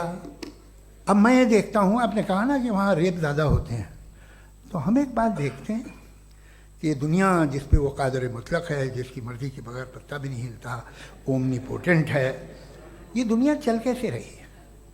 और इस दुनिया का हाल क्या है? 45,000 बच्चे जो 10 साल की उम्र से कम थे वो गाजा में मरे। भूख से काला हांडी में बच्चे मरते हैं और डिप्थेरिया से मरते हैं। डिप्थेरिया अजीब मर्ज है, गले में जाली बनना शुरू होती है, बच्चा नीला हो जाता है, गरीब का बच्चा, इसलिए कि उपास इलाज में। ये कादर मुतलक है, जो चाहे कर दे। इससे आप दुआएं मांगते हैं हमारी, ये काम कर दे वो कर दे, तो इसका मतलब डे टू डे लाइफ में वो इंटरफेयर करता है और ये देख रहा है वो। अगर वो वाकई भी है फॉर डिस्कशन से, तो मैं जब दुनिया देखता हूँ तो मेरे दिल में उसके लिए कोई इज्जत नहीं पैदा होती।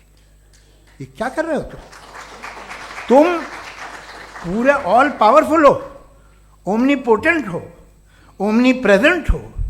तुम तो वहाँ गाजा में रहे होगे ना, तुम हर जगह हो। तुम देख रहे थे कि बच्चे की कैसे धज्जियाँ उड़ रही, तुम देख रहे थे और तुम चाहते हो मैं तुम्हारी परस्तिश करूँगा, तुम हो भी। अरे यार, इससे अच्छे तो हमारे चीफ प्राइम मिनिस्टर हैं, कुछ तो ख्याल करते हैं। कमाल है, आप किसकी इबादत कर रहे हैं? अगर वो है भी, ये दुनिया नाइंसाफी से, जुल्म से, जबर से, तशद्दुद से भरी हुई है। और आप ये मत कहिएगा कि वो देख रहा है और वो बताएगा एक दिन। अगर वो देख रहा है और इंटरफेयर नहीं करता तो आप दुआ क्यों मांगते? आप कहते हैं मेरा ये काम करा दे, इसके मतलब है वो दखल दे सकता है, वो आपको नौकरी दिलवा सकता है, भले दूसरे आदमी को न मिले, मगर आपका काम कर देगा चूंकि आपने दुआ मांगी है। तो जब वो आपको नौकरी दिला सकता है, लड़की की शादी कर सकता है, बेटे को ग्रीन कार्ड दिलवा सकता है, तो कम से कम ये जो मर रहे हैं बच्चे, इनको रोक दे, कुछ तो करे। मुझे तो दुनिया में, इस दुनिया का कोई मालिक है, इसका ओमनीपोटेंट कोई रूलर है, और ये दुनिया ऐसी चल रही है। मैं तो चाहूँगा कि भाई ना हो, अगर हो तो बड़ी शर्मिंदगी की बात है। शुक्रिया।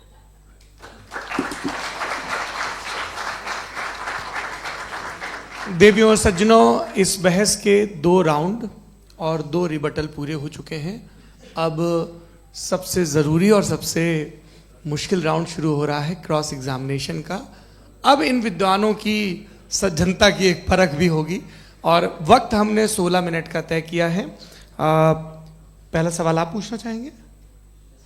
जी बिल्कुल। पहले बोले भी आप माइक ले लीजिएगा हाथ में, ये नीचे से ऑन किया। जी मैं बोलता हूँ, ये दाएं से हटा सकते हैं क्या हम थोड़ा क्विकली? दाएं से पीछे कर दीजिए बस थोड़ा सा, है ताकि ये जो दाएं बाएं लोग बैठे हैं, इसे हटा ही दीजिए। अब हम वहाँ तो जाने वाले नहीं। आराम से आराम से दोनों तरफ से हटा दीजिए।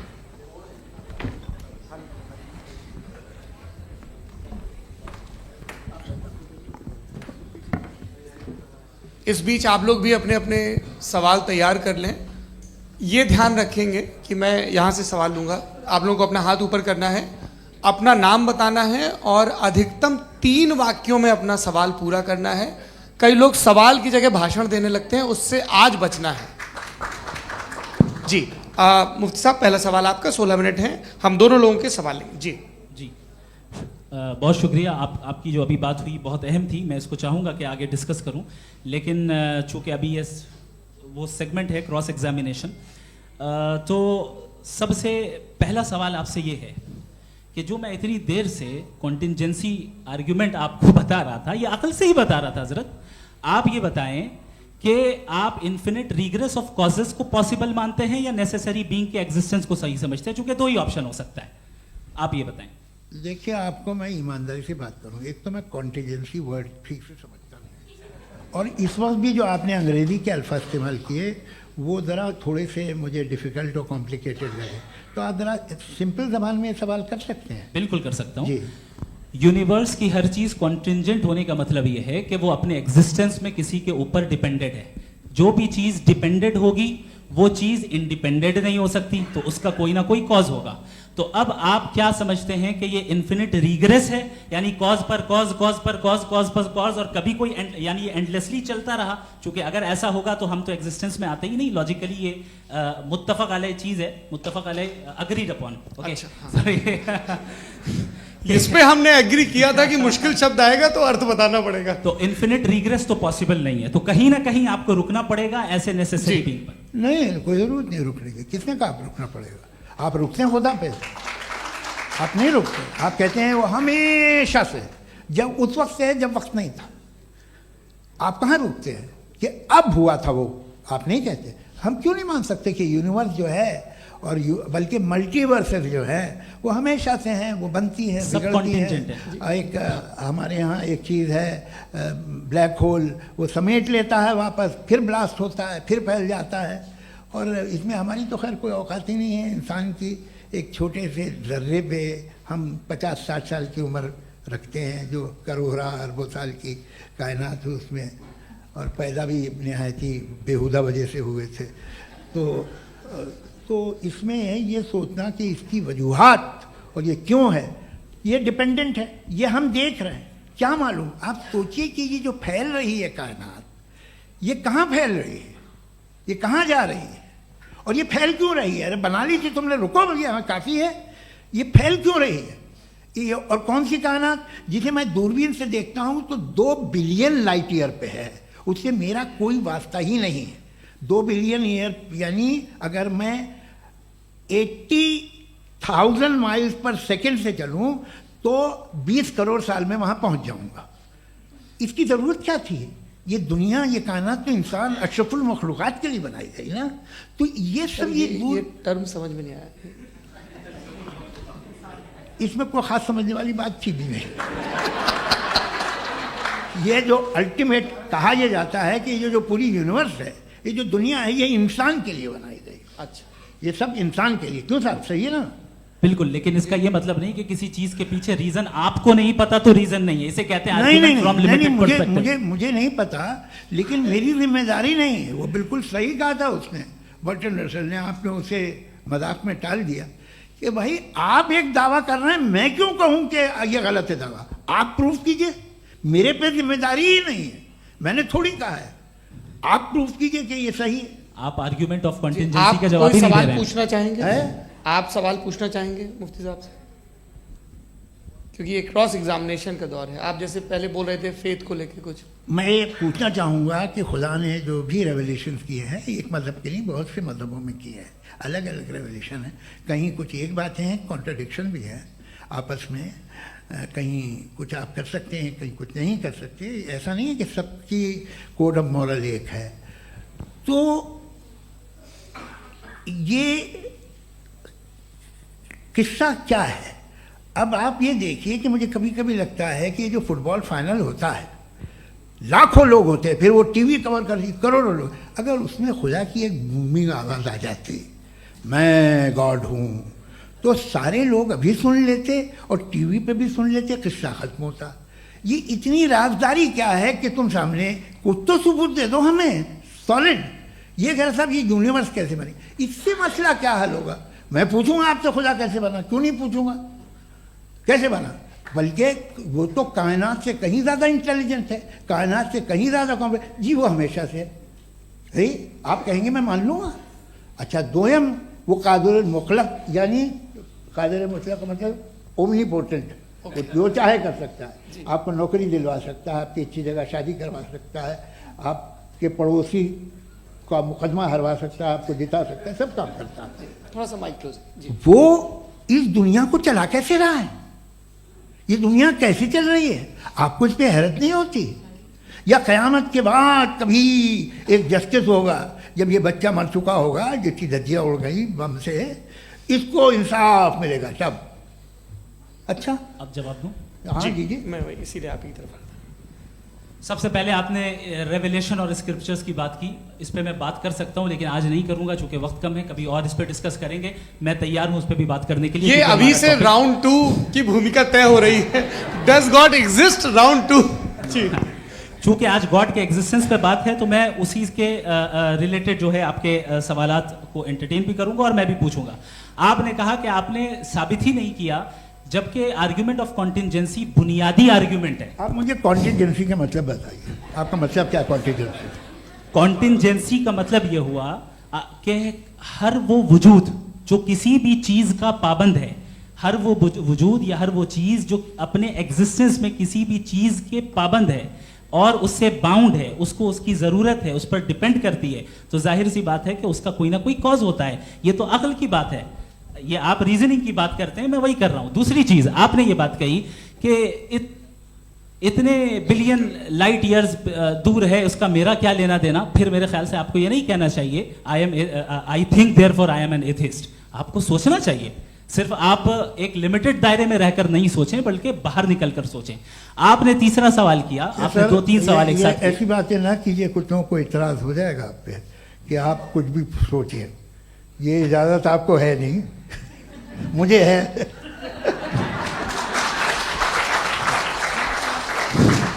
जी, आपने प्रॉब्लम ऑफ इविल के ताल्लुक से सवाल किया और बार बार आप एक लफ्ज रिपीट कर रहे हैं कि ओमनीपोटेंट गॉड है। ऑल पावरफुल गॉड है। यही तो दरअसल समझना है कि गॉड का कॉन्सेप्ट क्या है। प्रॉब्लम ऑफ इविल जो है, प्रॉब्लम ऑफ इविल दर हकीकत दो असम्पशंस पर कायम है। अगर आप इन दो असम्पशंस को समझ जाएं तो ये प्रॉब्लम नहीं रहेगी, आर्ग्यूमेंट आपको समझ में आ जाएगी कि ये कोलैप्स कर जाता है।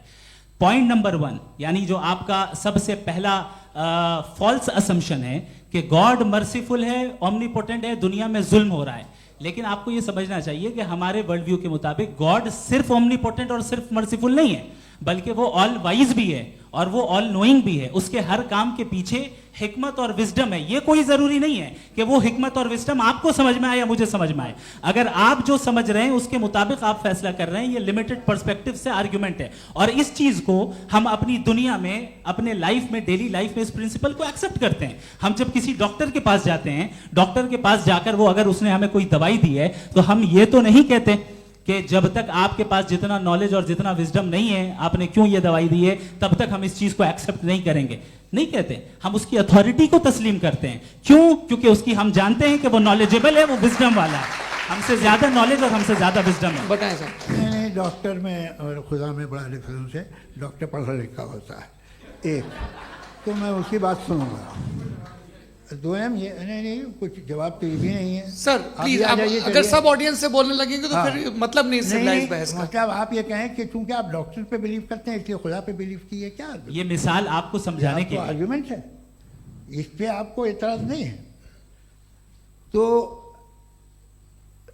सिंपल बात ये है कि मैं अगर ये यकीन कर लूँ कि एक ओमनीपोटेंट, उसकी मसलहत है, ये जो बच्चे मर रहे हैं ये मसलहत है उसकी, मुझे नहीं चाहिए थी मसलहत। उसकी मसलहत नहीं, यही तो समझना है।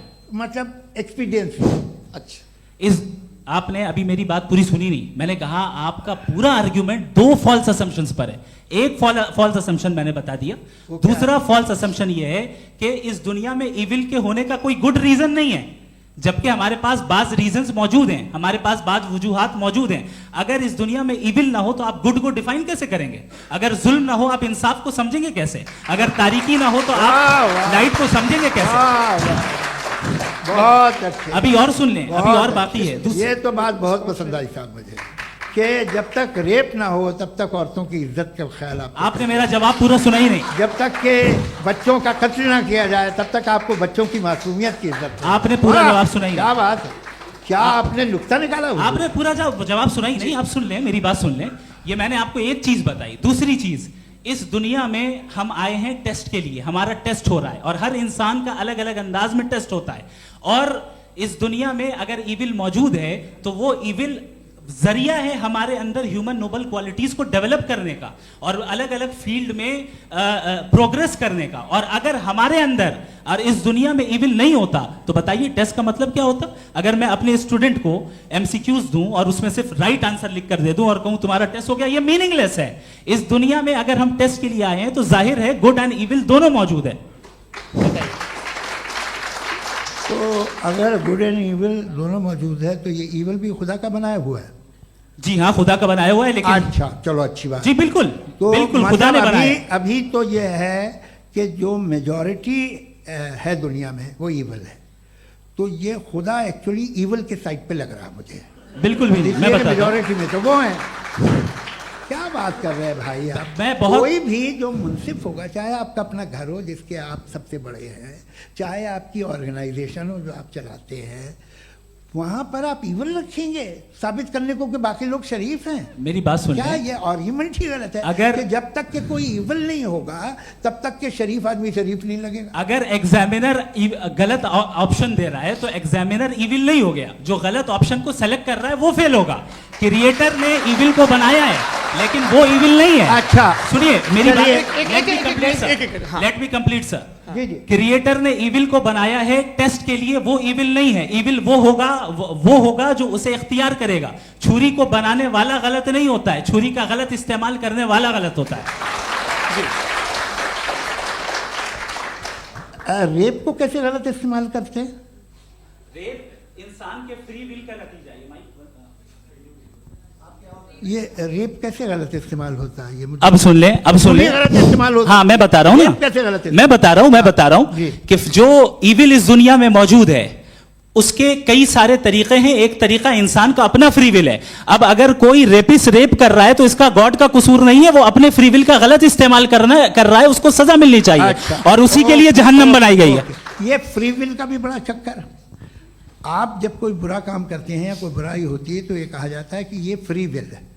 7 billion free wills are moving on this planet. 7 billion free will. और एक आदमी अपनी फ्री विल से मुझे कत्ल कर दे तो मैं खुदा की मर्जी से मरा हूँ कि इसकी फ्री विल की वजह से? मेरी मौत खुदा के हाथ है या ये फ्री विल वाले के हाथ है? खुदा ने फ्री विल का निजाम बनाया है और उस निजाम का गलत इस्तेमाल करके कोई आपको मार रहा है, इस्तेमाल करके मेरा कत्ल कर देता है। अब मेरी मौत का जिम्मेदार कौन है? वो इंसान जिम्मेदार है। वो इंसान। जी। तो ये कहना कि और उसको सजा मिलेगी। तो अब आप आगे चलिए कि ये तय करना कि अल्लाह ही या अल्लाह ने खुदा ही जिंदगी देता है, खुदा ही मौत देता है, ये गलत है। बिल्कुल गलत नहीं है। हाँ, नहीं, निजाम उसी ने बनाया फ्री विल का। निजाम मौत और हयात का उसी ने बनाया। You are contradicting yourself. अभी आपने कहा कि एक आदमी ने फ्री विल से आपको मार दिया, इसमें उसे फ्री विल दी गई थी, उसने गलत इस्तेमाल किया। 7 billion free wills are moving on this planet और आप चाह रहे हैं कि मैं सिर्फ खुदा का ध्यान करूं। ये 7 बिलियन फ्री विल्स को मुझे लुक आफ्टर करना पड़ेगा कि नहीं? ये तो तबाहियां कर रही हैं और तबाहियां ज़्यादा हो रही हैं। बिल्कुल। तो अगर आप बताएं अगर खुदा नहीं है फॉर एग्जाम्पल, तो आप इविल को कैसे डिसाइड करेंगे? यानी how can you define evil objectively without God? देखिए, दुनिया में 2 तरह के जानवर हैं। एक जो अकेले रहते हैं जंगल में और एक जो ग्रुप्स में रहते हैं। ग्रुप में जो भी रहेगा, चाहे वो आपका फाउंडेशन हो, चाहे कोई क्लब हो, चाहे कोई पॉलिटिकल पार्टी हो, चाहे कोई यूनिट हो, उसमें आपको इंटरैक्ट करने के रूल बनाने पड़ेंगे। यानी लोग तय करेंगे। लोग तय करेंगे। अगर लोगों ने यह तय किया कि किसी का रेप करना सही है, आप जस्टिफाई करेंगे? नहीं, आपका फाउंडेशन तो ये हो गया ना कि लोग ही विल डिसाइड करेंगे। नहीं। अरे दुनिया में ऐसे ग्रुप्स हैं जो रेप को जायज़ मानते हैं सर्टन हालात में। मैं डिटेल में नहीं जानूंगा, आप भी जानते हैं। ये जो आईसिस वाले थे जिन्होंने क्या किया था, तो उन्होंने क्या किया उसका खुदा से कोई ताल्लुक नहीं है सर। मैंने सिंपल सवाल किया कि इविल को आप डिफाइन करते कैसे हैं? आइए वापस आइए जी। आप साथ में तभी रह सकते हैं जब कुछ आप ऐसे उसूल डेवलप करें जिसमें हर एक का बेसिक तहफ़्फ़ुज़, हर एक का बेसिक राइट हो और हर एक को कोई आराम मिले। यही तरीक़ा है किसी भी ऑर्गेनाइजेशन जिसमें एक से ज़्यादा लोग हैं और वो ऐसे चलती है ज़िंदगी। उसमें अगर आप गड़बड़ करेंगे तो तबाही होगी, नुकसान होगा, बर्बादियाँ आएंगी। और अगर उसमें आप घर ले लीजिए ना, एक हस्बैंड है, एक वाइफ है, बच्चे हैं, वालदा भी हैं, 2 बहनें भी हैं, एक भाई भी है। अब इसमें कोई निज़ाम आपको चाहिए साथ में रहने का और एक दूसरे पे भरोसा रहे, एक दूसरे के बहीख्वाह हों, एक दूसरे की मदद करें, ऐसी जिंदगी। सर आपकी बात आ गई। आप ये कह रहे हैं कि लोग डिसाइड करेंगे क्या सही है क्या गलत है, यही है? मेजॉरिटी डिसाइड करेगी क्या सही है क्या गलत है? अरे भाई बिल्कुल। मेजॉरिटी अगर ये कहे कि नाजी जर्मनी के साथ जिस तरह मेजॉरिटी थी कि जेनोसाइड करना सही, आप जस्टिफाई करेंगे? उस वक्त आपका ये सवाल सिर्फ उसके बाद क्लोजिंग। हाँ, उस वक्त प्लेनेट पे जो लोग थे उनमें कितने लोग हिटलर को सही समझते? अच्छा, प्लेनेट की मेजॉरिटी तय करेगी, सोसाइटी की नहीं। प्लेनेट की मेजॉरिटी गॉड के एग्जिस्टेंस को सही मानती है, आप क्यों नहीं मानते? ये हेलो ये क्रॉस क्वेश्चन का राउंड यहाँ पर समाप्त होता है। और ये बड़ा अच्छा है कि इस तरह से फ्रेगमेंट कर दिया गया है ताकि जो मरकरी ऊपर जा रहा है नीचे जवाब दे दूं। जी। प्लेनेट की ज़्यादातर मेजॉरिटी कुछ दूसरे मजहबों के खुदा को मानती है। आप उन्हें क्यों नहीं? आप तो मेजॉरिटी की बात कर रहे हैं। अच्छा, ये क्लोजिंग आप ये कह रहे हैं इविल और गुड को डिसाइड मेजॉरिटी करेगी। मेजॉरिटी जो कर दे वो सही हो जाएगा। क्लोजिंग इसको जैसा आप ही लोगों ने तय किया है उसी फॉर्मेट को फॉलो कर लेते हैं। हाँ भाई, मैंने तो भले लोगों पे एतबार किया और तब मॉडरेशन तय किया। जी, आपके पास 5 मिनट का वक्त है, क्लोजिंग आर्ग्यूमेंट है, उसके बाद हम ऑडियंस से क्वेश्चन आंसर लेंगे जावेद साहब की क्लोजिंग आर्ग्यूमेंट के बाद। ओके, बहुत शुक्रिया जी। हमारा जो टॉपिक है डज गॉड एग्जिस्ट, मैं इस पे इतने एकेडमिक तैयारी करके आया था, मुझे था कि मैंने सोचा था कि कई सारे मैं आर्ग्यूमेंट्स दूंगा, लेकिन वक्त की भी किल्लत और जावेद साहब बार बार इधर उधर चले जा रहे थे तो उसको भी थोड़ा एंटरटेन करना पड़ गया। डज गॉड एग्जिस्ट पे मैं एक ही आर्ग्यूमेंट दे पाया, आर्ग्यूमेंट्स बहुत हैं और डेफिनेटिव आर्ग्यूमेंट्स हैं, और मेरे आर्ग्यूमेंट को किसी एक राउंड में भी इन्होंने एंटरटेन नहीं किया और रेफ्यूट नहीं किया, एक राउंड में भी नहीं, एक राउंड में भी नहीं। कौन सा? और ना ही अभी अभी आपका क्लोजिंग आर्गुमेंट आएगा नहीं, वो उसमें। बता देना। Argument of contingency sir. अरे मैं आपसे कई बार कह चुका हूँ कंटीजेंसी का मतलब अब मैं कैसे सर, समझाऊं please, आपको please, और आपस में, हाँ, आप और please, कितने please, आसानी से समझाऊं मैं, मुझे तो नहीं समझ में आ रहा है। बस- आप अपनी- sir, argument sir, of contingency Urdu में बोल सकते हैं। हाँ, आप अपनी बात पूरी कर लें जी। आखिरी 4 मिनट। दूसरी चीज, just a minute please ma'am, can I talk? दूसरी चीज ये है कि आपने एक तो इसका जवाब नहीं दिया, दूसरा आपने गॉड के ना होने पर कोई डेफिनेटिव आर्ग्यूमेंट नहीं दिया, सिर्फ मजहब पे बात कर रहे हैं आप। मजहब तो आज हमारा टॉपिक ही नहीं था, आज तो हमारा टॉपिक हो, आप मजहब से ले लेकर आईएस तक चले गए। भाई हमारा क्या ताल्लुक है उससे? We condemn them. और उसका गॉड से क्या ताल्लुक है? अगर कोई गलत काम कर रहा है, किसी ने किसी को कत्ल किया, किसी ने किसी का रेप किया, उसको सजा मिलनी चाहिए। और आपके पास कोई भी rational strong foundation of morality नहीं है। आपने कहा कि मेजॉरिटी तय करेगी सोसाइटी की, वो सही होगा। मैंने कहा हिटलर को फिर आप सही कहेंगे, नहीं नहीं नहीं नहीं, प्लैनेट की सोसाइटी की मेजॉरिटी तय करेगी। तो प्लैनेट की मेजॉरिटी गॉड के एग्जिस्टेंस को मानती है, आप कह रहे हैं ये रिलीजियस है।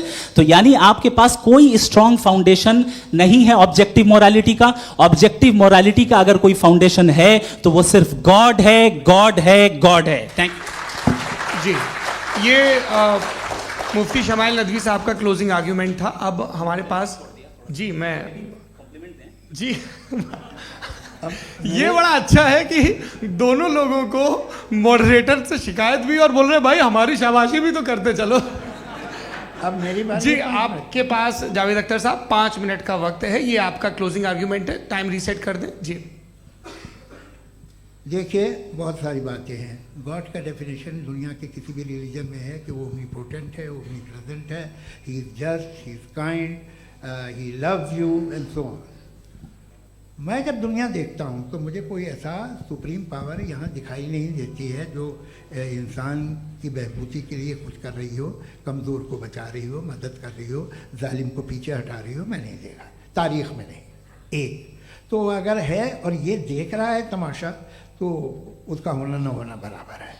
दोयम ये कि ये जो है, जब आप ये कहते हैं कि कायनात जिसकी कंटीजेंसी है, मैं देखिए वो लफ्ज़ इस्तेमाल किया मैं, तो ये कैसे हो सकती है बात?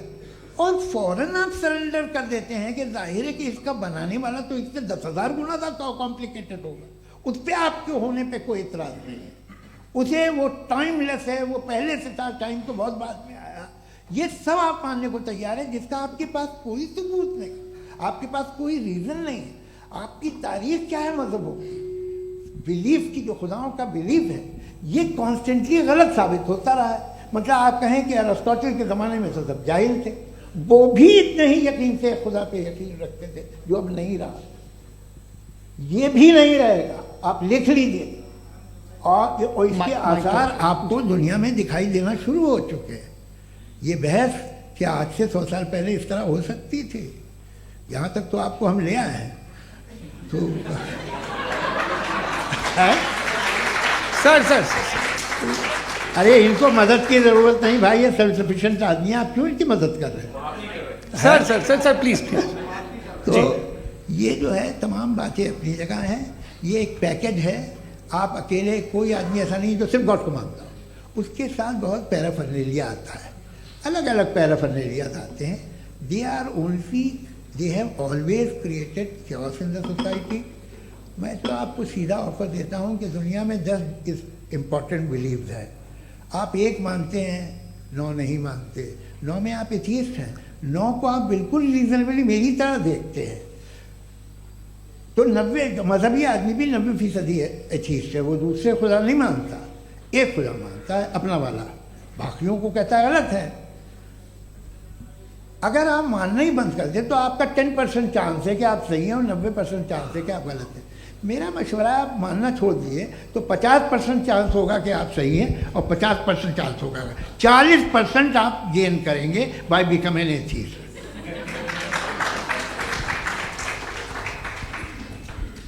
ये एक फरसूदा ख्याल है, ये ख़त्म हो रहा है। हो सकता है मेरी ज़िंदगी में ना हो, लेकिन ये हो जाएगा।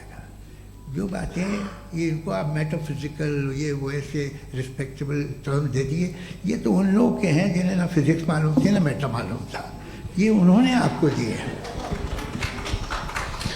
जी बहुत शुक्रिया आप दोनों लोगों का। और अब इस बातचीत का आखिरी राउंड शुरू होगा, डज गॉड एग्जिस्ट की ये बहस मुफ्ती शमाइल नदवी और जावेद अख्तर साहब के बीच। आप लोग अपने अपने हाथ ऊपर करेंगे, मैं यहाँ से तय करूँगा। और माइक हमारे पास है क्या? एक ही माइक है ऑडियंस के लिए? 2 माइक है, एक इस तरफ एक इस तरफ, ठीक है। तो जी सबसे पहले हमारी सहयोगी हैं मारिया शकील जी, पूछिए सवाल। थोड़ा सा रुकेंगे ताकि कैमरे का फ्रेम आप पर आ जाए, आपकी तो प्रैक्टिस है टीवी की। जी नदवी साहब, मैं खुदा को मानती हूँ, पहले मैं इसी प्रमाइस से शुरू कर रही हूँ और ये बता रही हूँ आपको, मैं मानती हूँ। लेकिन कुछ सवाल हैं जो जावेद साहब ने उठाया, उसका जवाब आपको देना चाहिए। पहला सवाल ये कि गज़ा में सालों से छोटे बच्चे मर रहे हैं, वो उनको अगर खुदा मर्सीफुल है, हम मानते हैं कि अल्लाह ताला में बहुत ताकत है, तो वो बच्चे क्यों मर रहे हैं? दूसरी बात ये कि अगर कंटिजेंसी की जो आप बात करते हैं, पूरे मुस्लिम ममालिक मिल करके भी उन गज़ा के बच्चों को क्यों नहीं बचा पा रहे हैं? क्योंकि अगर वो चाहते, क्योंकि अल्लाह ताला उन पर हुकूमत करते हैं, सब पर हुकूमत करते हैं, तो वो उनको क्यों नहीं बचा? जी थैंक यू वेरी मच। बहुत अच्छा किया आपने इस चीज़ को जिक्र कर दिया, मैं इसको और अच्छे से एक्सप्लेन करने की कोशिश करता हूँ। देखें, जहाँ तक आपने कहा कि गज़ा के बच्चों को मारा जा रहा है, देखें 2 वर्ल्ड व्यू है, एक एथीस्टिक वर्ल्ड व्यू, एक थीस्टिक वर्ल्ड व्यू है। बच्चे मर रहे हैं दोनों वर्ल्ड व्यू में, लेकिन हमारा वर्ल्ड व्यू कह रहा है कि रिकॉम्पेंस है, ये कह रहे हैं कि उनका मरना बेकार जाने वाला है, कोई उसका रिकॉम्पेंस नहीं है, चूंकि इनके यहाँ आखिरत और अल्लाह का कोई तसव्वुर या गॉड का कोई तसव्वुर नहीं है।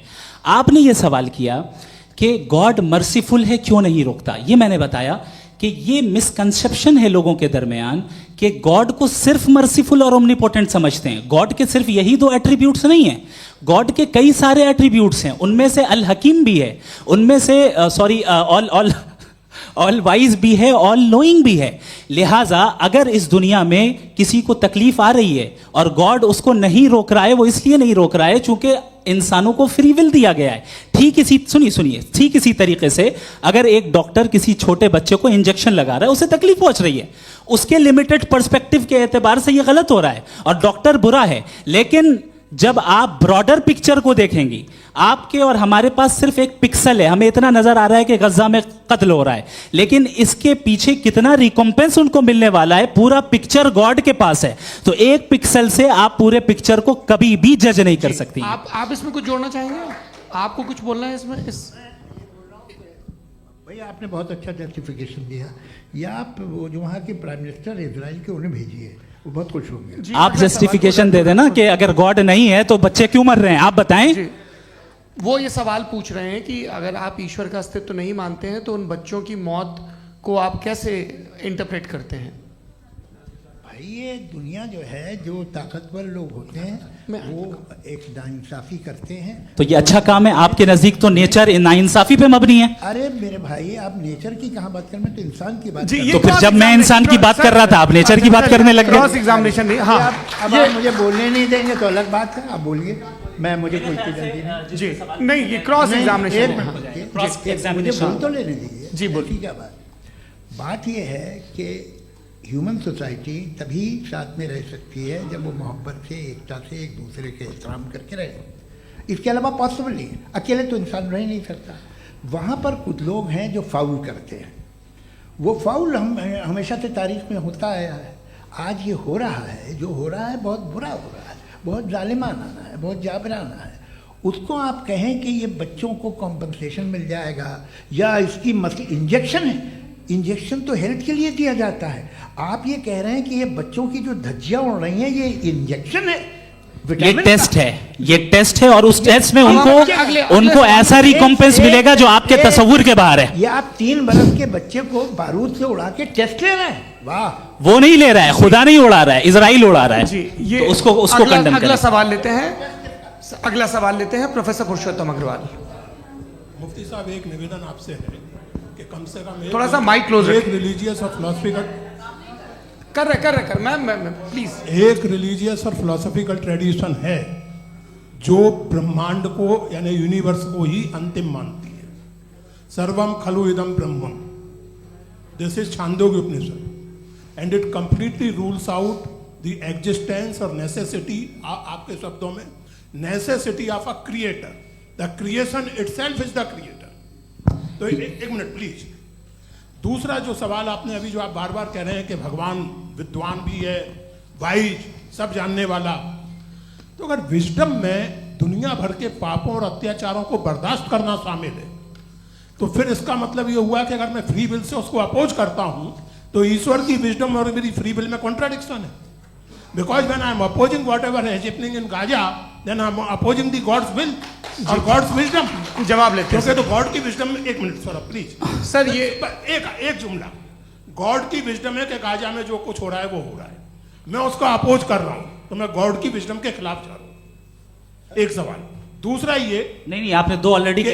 सर आप और सवाल कर लें, लेकिन मुझे दो जवाब दे सर, दीजिए। पहले आपने ये कहा, सुनिए मेरी बात सुनिए। भाई इजराइल के गॉड के मुताबिक तुम्हारा ठीक हो रहा है ना? नहीं हो रहा है, ठीक नहीं हो रहा है, मैं बता रहा हूँ क्या हो रहा है। आप तशरीफ रखिए, मैं बता रहा हूँ क्या हो रहा है। Late me complete please. एक सेकंड गाइस, एक सेकंड। ये देखिए, ऐसा है कि ये सब बड़ा आपस में विचार विमर्श के बाद ये तय हुआ था कि कुछ नियम बना लिए जाएं ताकि एक टाइम बाउंड बातचीत चले। और भाई साहब, आप बड़ा जरूरी काम कर रहे हैं, लेकिन कैमरे के फ्रेम में आके उस काम को गड़बड़ कर दे रहे हैं। ठीक है गुरु, अब मेरे को कहीं का गुस्सा कहीं निकालना था, सॉरी। नहीं, कोई गुस्सा नहीं है जी। तो प्रोफेसर ने सवाल पूछे, आप उनके जवाब दें, और थोड़ा ये सब लोग थोड़ा ख्याल रखें भाई, सवाल संक्षिप्त रखें जी। आपने दो सवाल किया। सबसे पहला ये कहा कि हमारे पास ये कॉन्सेप्ट है कि ये यूनिवर्स खुद नेसेसरी बीइंग है, creation itself is the creator. How irrational is this कि मैं एग्जिस्ट करूंगा बाद में, लेकिन अभी एग्जिस्ट कर भी रहा हूं, यानी एक ही टाइम में एग्जिस्ट भी कर रहे हैं, नहीं भी कर रहे हैं। This is not true. दूसरी चीज आपने कहा कि अगर इजराइल में, सॉरी माफ कीजिएगा, Israel doesn't exist, occupied Palestine में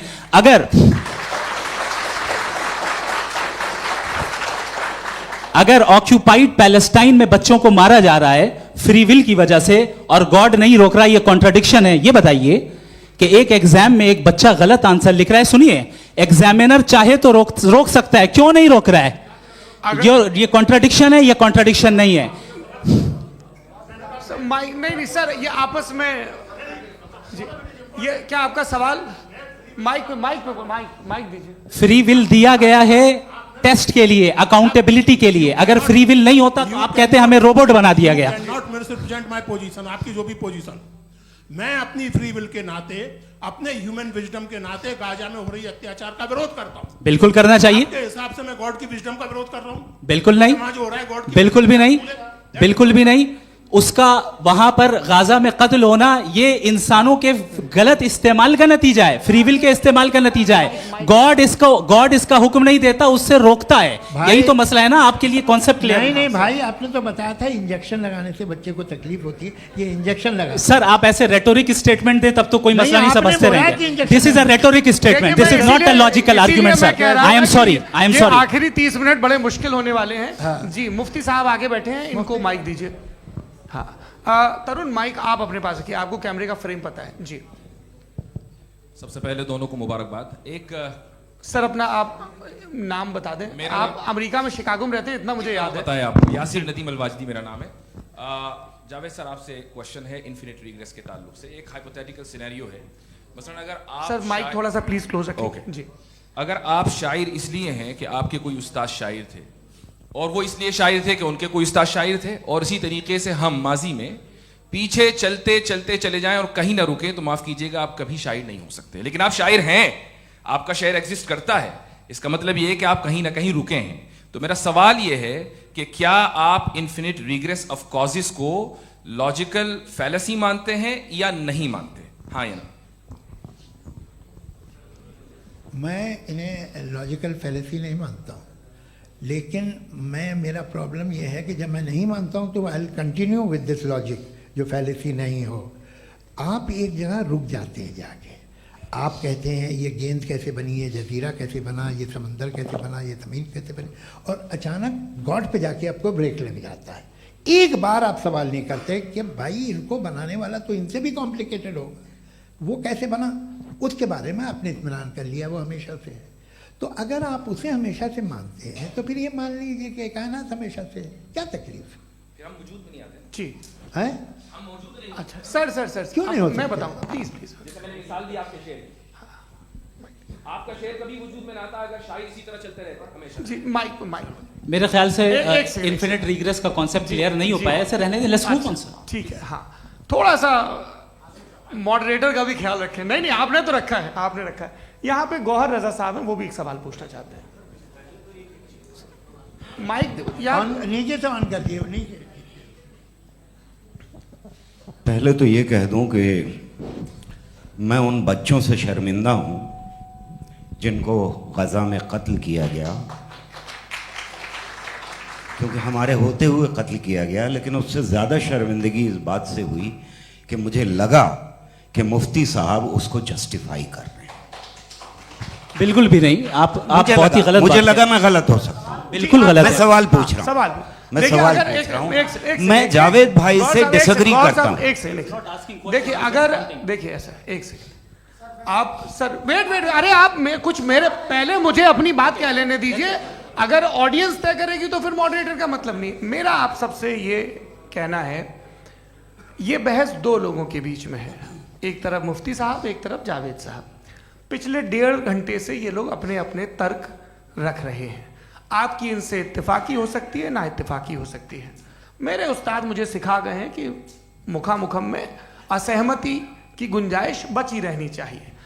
अगर मैं आपकी बहुत इज्जत करता हूं गौहर साहब, आपने जो कमाल की किताबें लिखी, साइंटिफिक टेम्परामेंट, लेकिन मेरी ये गुजारिश है आप सबसे कि यदि आप इन लोगों ने जो बोला उन पर टिप्पणियां करेंगे तो ना वक्त की पाबंदी रहेगी, ना वो अनुशासन। आप सवाल पूछ लें, उस सवाल में जो बात आ जाए वो आ जाए। मैं जावेद साहब से डिसएग्री करता हूं, इसलिए जावेद साहब से सवाल पूछ रहा हूं। आपका सवाल जावेद अख्तर साहब से। और सवाल ये है मेरा कि जावेद साहब ने कई बार लॉजिक का इस्तेमाल किया कि साइंस में लॉजिक है और रिलीजन में लॉजिक नहीं है। मेरा ख्याल ये है कि रिलीजन में भी लॉजिक है, लेकिन उस लॉजिक की बेसिस ये है कि आप रुक जाते हैं, जिसका जिक्र जावेद साहब ने बार बार किया, यानी खुदा के तसव्वुर पे आते हुए, गॉड के तसव्वुर पे आते हुए रुक जाते हैं। और इसमें सवाल पूछना मतलब फॉरबिडन होता है। सवाल यह है कि क्या जावेद साहब इससे एग्री करते हैं कि साइंस की लॉजिक अलग है और रिलीजन की लॉजिक अलग है? बताइए सर। देखिए, 3 चीज़ें हैं, साइंस है, एक है मंतिक है, इस्तिदलाल है, और एक जो है कुछ भी नहीं है, फेथ है, अकीदा है। मैं अकीदे की लॉजिक का कायल नहीं हूँ। मुझे आप इस्तिदलाल से, लॉजिक से, रीज़न से समझाइए, मैं मानने को तैयार हूँ, मेरा क्या नुकसान होगा। लेकिन ये कि अकीदे पे मैं नहीं जा सकता हूँ। अकीदे का मतलब है कि तुम ये मान लो, सवाल ना करो, ये नहीं। आप सारी बातें करके, बड़ी साइंटिफिक बातें करके एक जगह जाके खुदा के हुदूद पे रुक जाते हैं, सरेंडर कर देते हैं। मैं सरेंडर करने को तैयार नहीं। That's all. जी, ये आगे सर बैठे हुए हैं, इनको माइक दीजिए। भाई वो आप पूछना चाह रहे थे ना भाई? हाँ, नहीं मैं ये थैंक यू जी, आपका नाम? आसिम इफ्तिखार। आसिफ जी, पूछिए। सर, जावेद सर से सवाल है कि आपने अपने माइक थोड़ा करीब रखिए। अपने क्लोजिंग स्टेटमेंट में बात कही थी कि मज़हब का जो फ्यूचर है वो ज़्यादा दिन नहीं जाने वाला है, लेकिन मैं देख पा रहा हूँ कि जो ऑक्सफोर्ड यूनिवर्सिटी की एक स्टडी है 2011 में हुई है, जिसके 50 एकेडमिशियंस ने इसको अंजाम दिया था, उसमें वो ये कहते हैं कि जो फेथ इन गॉड है वो इनबिल्ट है ह्यूमन नेचर के अंदर, जिसको हम कहते हैं फितरत के अंदर शामिल है वो।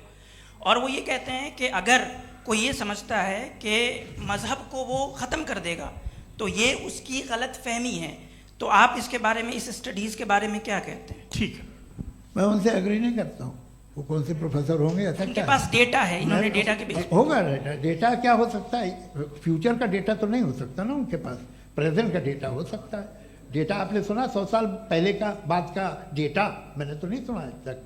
तो आज उनकी ये राय है और होगी राय, ठीक है, दुनिया में तरह तरह की राय है लोग, लेकिन मैं समझता हूँ कि वक्त के साथ इंसान ज़्यादा से ज़्यादा रीजनेबल और लॉजिकल होता जा रहा है।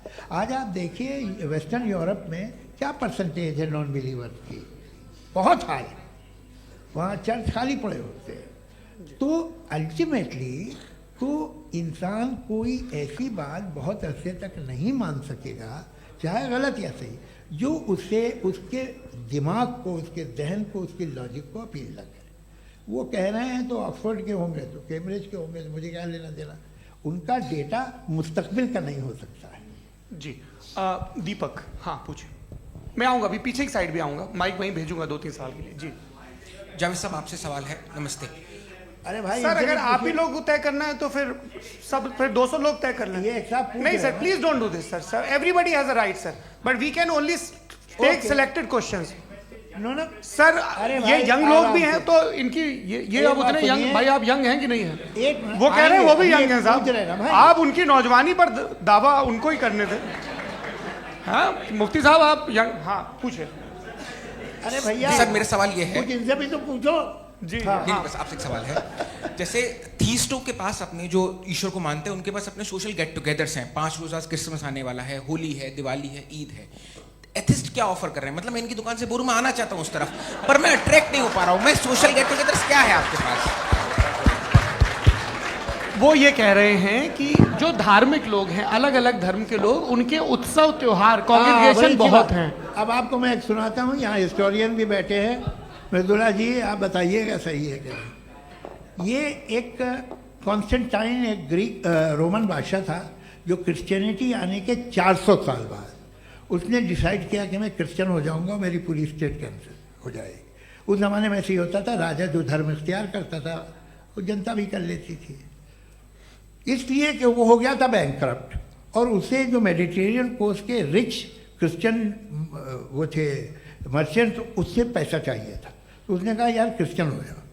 तो उसने अपने वजीर से कहा कि भाई ये हिस्ट्री है कि अब हम लोग क्रिश्चियन हो जाते हैं। कहते सर हो जाएंगे, कोई प्रॉब्लम नहीं है, लेकिन एक प्रॉब्लम ये है कि 17 दिसंबर से 25 दिसंबर तक जो पेगन फेस्टिवल होता, जो पेगन थे वो लोग, जो फेस्टिवल होता है वो बंद हो जाएगा, इसलिए कि हम क्रिश्चियन हो गए तो होगा नहीं। तो वो बच्चों को बहुत बुरा लगेगा, पब्लिक को बहुत इन्जॉय करते हैं, खासतौर से 25 को मेन डे। उसने कहा हाँ ये तो सही कह रहे हो, ये जीसस क्राइस्ट की पैदाइश कब थी? कहते साहब वो अप्रैल में थी। नहीं कट करो, वो 25 दिसंबर को है। यह हकीकत है जी। और 400 साल बाद क्रिश्चियनिटी के अप्रैल से दिसंबर ले आए, और इसलिए कि यहाँ पेगन फेस्टिवल होता था। अब मनाते हैं आप आराम से। ये जो सारे फेस्टिवल हैं ये रिलीजन से, हर एक को एक इंटरटेनमेंट डिपार्टमेंट चाहिए होता है अपनी कंपनी चलाने के लिए। तो ये रिलीजन ने, ये सेकुलर त्यौहार थे जिन्हें रिलीजन्स ने ले लिया है। ये मौसम के थे, फसलों के थे, किसानों के थे, उसको आपने लेके रिलीजियस रंग दे दिया। ये कोई रिलीजन से थोड़ी आए आप। अच्छा हमें देखिए, हम तो मुल्द हैं, हम ईद मनाते हैं, हम दिवाली मनाते हैं, हम होली मनाते हैं, हम क्रिसमस मनाते हैं। बम्बई की फिल्म इंडस्ट्री की सबसे बड़ी होली हमारे घर में, सबसे बड़ी ईद हमारे घर में। वो हमारे सोशल वो है, हमारे हेरिटेज है। ऐसा थोड़ी है कि we will throw the baby along with the water. ये तो अच्छी चीज़ है, इन्हें रखो, जो बेकार है फेंक दो। जी हाँ हेलो जी, मेरा सवाल नादवी जी से है।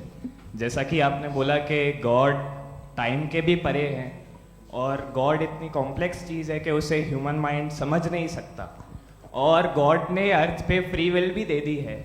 तो आप अपना वक्त ज़ाया क्यों कर रहे हैं गॉड के बारे में बात करके? अपन को तो बात करनी चाहिए कि सोसाइटी को बेहतर कैसे करें। जी, मैं गॉड वही बताता है सोसाइटी को कैसे बेहतर करे। अभी मैं आपका जवाब देता हूँ।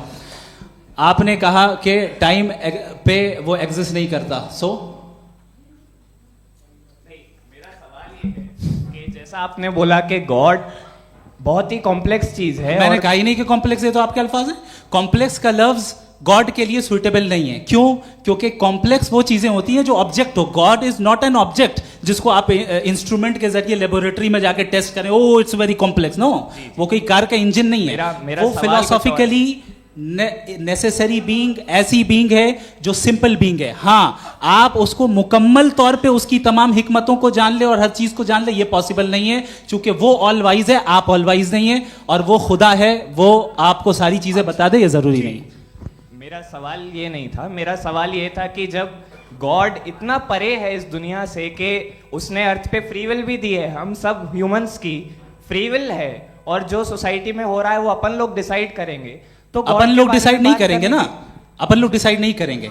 गॉड जो है, गॉड ने वो उसकी जात, उसकी एग्जिस्टेंस टाइम एंड स्पेस से परे है, लेकिन वो हमारा टेस्ट ले रहा है और उसी गॉड ने हमें बताया कि तुम्हें क्या करना है क्या नहीं करना है, तो जाहिर है उस गॉड की बात सुनेंगे ना हम। जी, वो पीछे एक चश्मा लगाए जो मैम खड़ी हैं, उनको दीजिए। हाँ, आप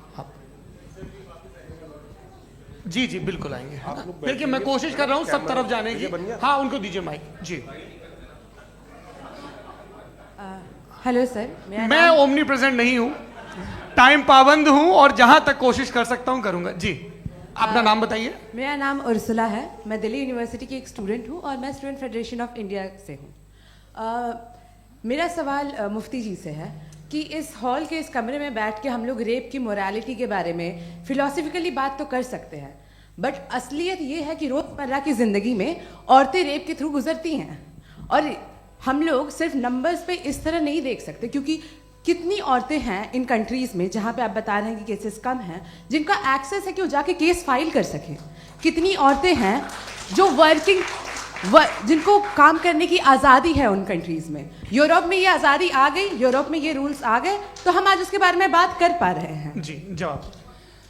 आपने ये कहा कि कमरे में बंद होकर हम लोग इस पर फिलोसफिकली बात कर सकते हैं, लेकिन हकीकत में क्या हो रहा है, वो ग्राउंड लेवल पे क्या हो रहा है, जो बहुत गलत हो रहा है, और वो सफ़र कर रही हैं। आई अग्री, बहुत गलत हो रहा है, और जो गलत हो रहा है उसको हमें रोकना है। और क्यों रोकना है, वो गलत क्यों है, हमारे पास इसका ऑब्जेक्टिव फाउंडेशन है, इनके पास उसका ऑब्जेक्टिव फाउंडेशन नहीं है। मैं ये कहना चाह रहा हूं कि जहां पे भी जुल्म हो रहा है, जहां पे भी औरत पे जुल्म हो रहा है, या उसकी इज्जत लूटी जा रही है, या उसे तकलीफ पहुंचाई जा रही है, और सिर्फ औरत नहीं, किसी इंसान के ऊपर भी जुल्म हो रहा है, तो उसके खिलाफ खड़ा होना, ये मॉरलिटी हमारे पास गॉड के पास से आई है। वरना जावेद साहब तो कह रहे हैं कि जो है मेजॉरिटी डिसाइड करेगी, तो मेजॉरिटी तो कभी भी बदल सकती है।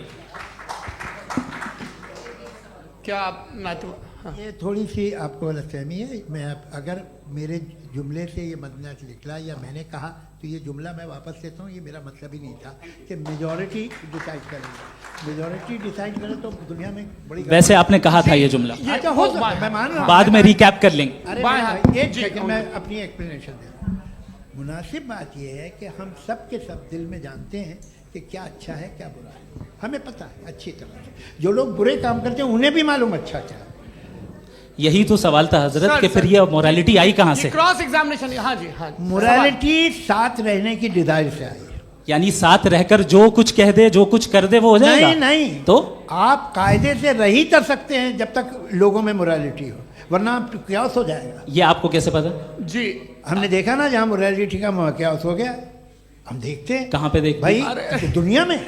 आप जो कह रहे हैं, आप कहीं पे अगर गलत हो रहा है तो उसको आप गलत देखिए। आप एपिस्टेमोलॉजी की बात कर रहे हैं, मैं ऑन्टोलॉजी की बात कर रहा हूं। मैं इस बहस फाउंडेशन क्या है? दोनों लोगों को चाय पे होस्ट करूंगा, वहां पे क्रॉस एग्जामिनेशन कर लीजिएगा। अभी ऑडियंस का हक मार रहे हैं आप लोग भाई, सर जस्ट लोग हैं आप लोग। और ये भाई ये हाँ, उधर आएंगे, जी सर आएंगे। अच्छा सर, मेरा नाम लईकुर रहमान है और मैं अलीगढ़ मुस्लिम यूनिवर्सिटी का स्टूडेंट हूँ, और जहाँ तक मुझे पता है कि sir you are also product of Aligarh Muslim University. मैं भी उसी चमन का बुलबुल। हाँ सर, तो बड़ी खुशी हुई मुझे जान करके कि मैं आपसे मिलूंगा। सवाल सर, मेरा सवाल यह है, सर सैयद अली रहमा का नज़रिया यह था कि खुदा के वजूद को अक़ल के दायरे में रह कर के तलाश करना, न कि पूरी तौर से उसका इनकार कर देना। Sir, how will you define it? नहीं, तो ये तो आप इन्हें बताइए। ये सवाल आपसे खुदा का वजूद साबित कर रहे हैं तो सर आपने इनकार कर रखा है, इस वजह से मेरा क्वेश्चन उन्होंने यही सर से एक सेकंड, सर सैयद ने यही कहा ना कि अक्ल से आप खुदा के वजूद को साबित नहीं कर सकते, यही कहा ना भाई। वो उन्होंने कहा कर सकते हैं और वो कर दिया गया आज। वो फोन तलाश करना या साबित करना अक्ल से अक्ल से नहीं हो सकता। अरे सवाल तो सुन लीजिए जी। अक्ल से नहीं हो सकता है, यही कहा ना आपने। अक्ल से हो सकता है, अरे वो यही कह रहे हैं भाई, आप बता रहे हो सकता है, वो तो कुछ और।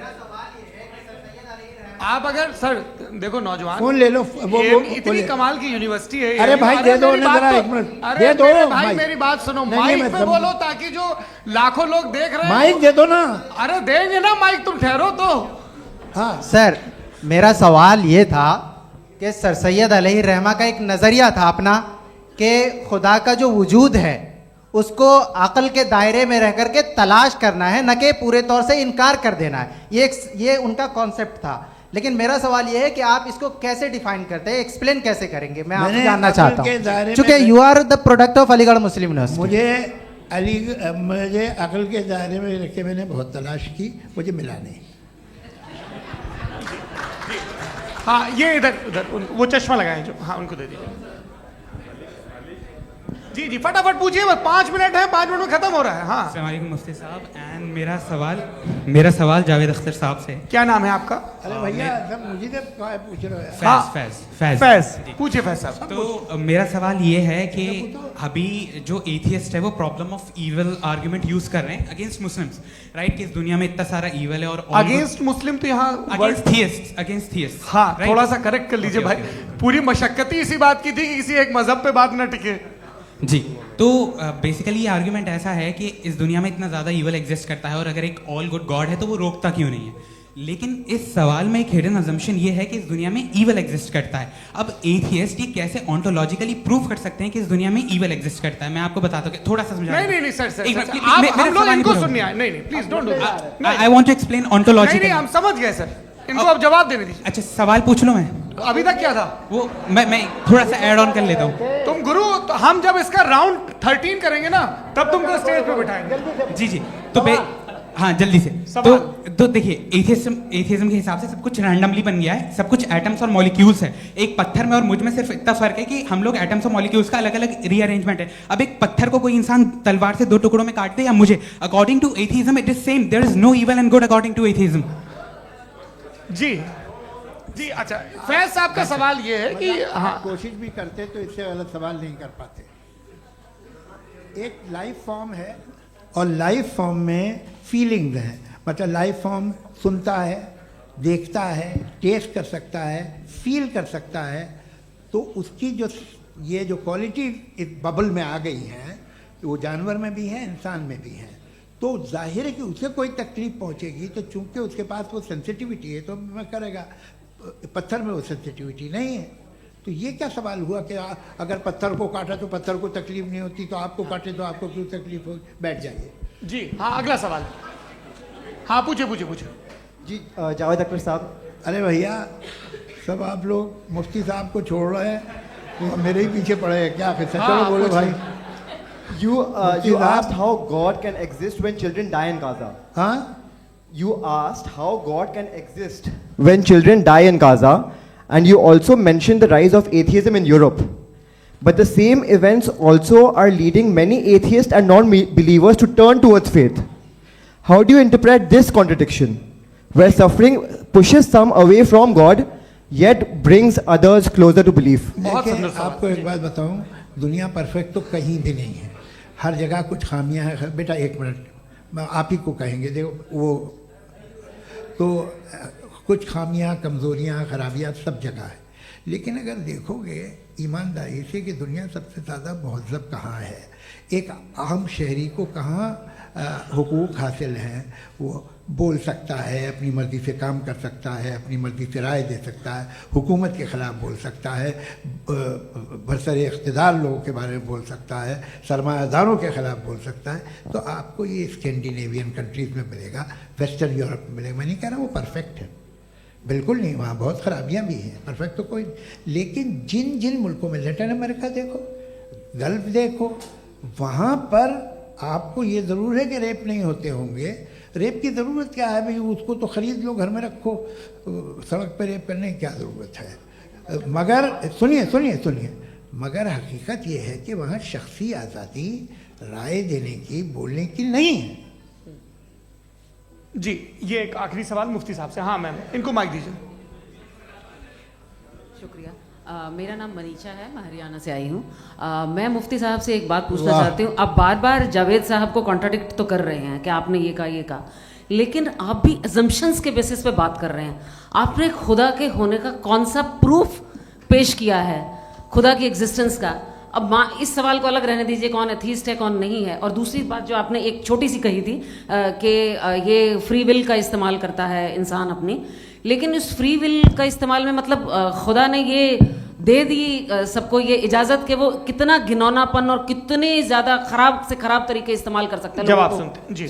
आप फ्री विल को मानती है ना, या अब कहती है कि फ्री विल नहीं है ना, मानती है ना?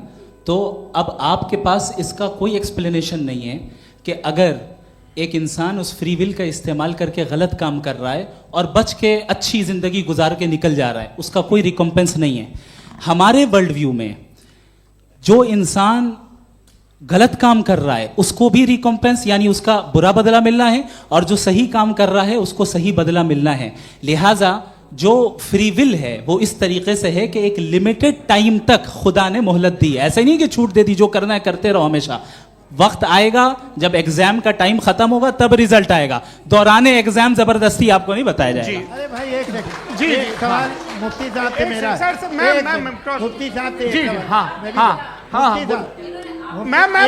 सवाल। रुक जाइए, आपसे फोन, आप इसके बाद आपसे माइक छीन चुका। बोलिए। मैं मुफ्ती साहब एक ही सवाल करता हूँ कि अगर जो हो रहा है फ्री विल से हो रहा है और एक दिन बरोज़ क़यामत इंसाफ होगा मैशर में वगैरह वगैरह, तो दुआ क्यों मांगते हैं लोग? दुआ मांगते हैं इसके मतलब है अभी भी उसने ये डिपार्टमेंट रखा है कि मैं रोज़मर्रा की जिंदगी में बिल्कुल बिल्कुल ही कैन। तो तुम कैन हो, तुम मुझे नौकरी दिला देते हो, मेरे बेटे को ग्रीन कार्ड दिला देते हो, और 45,000 बच्चे मरते हो उन्हें रोकते नहीं हो।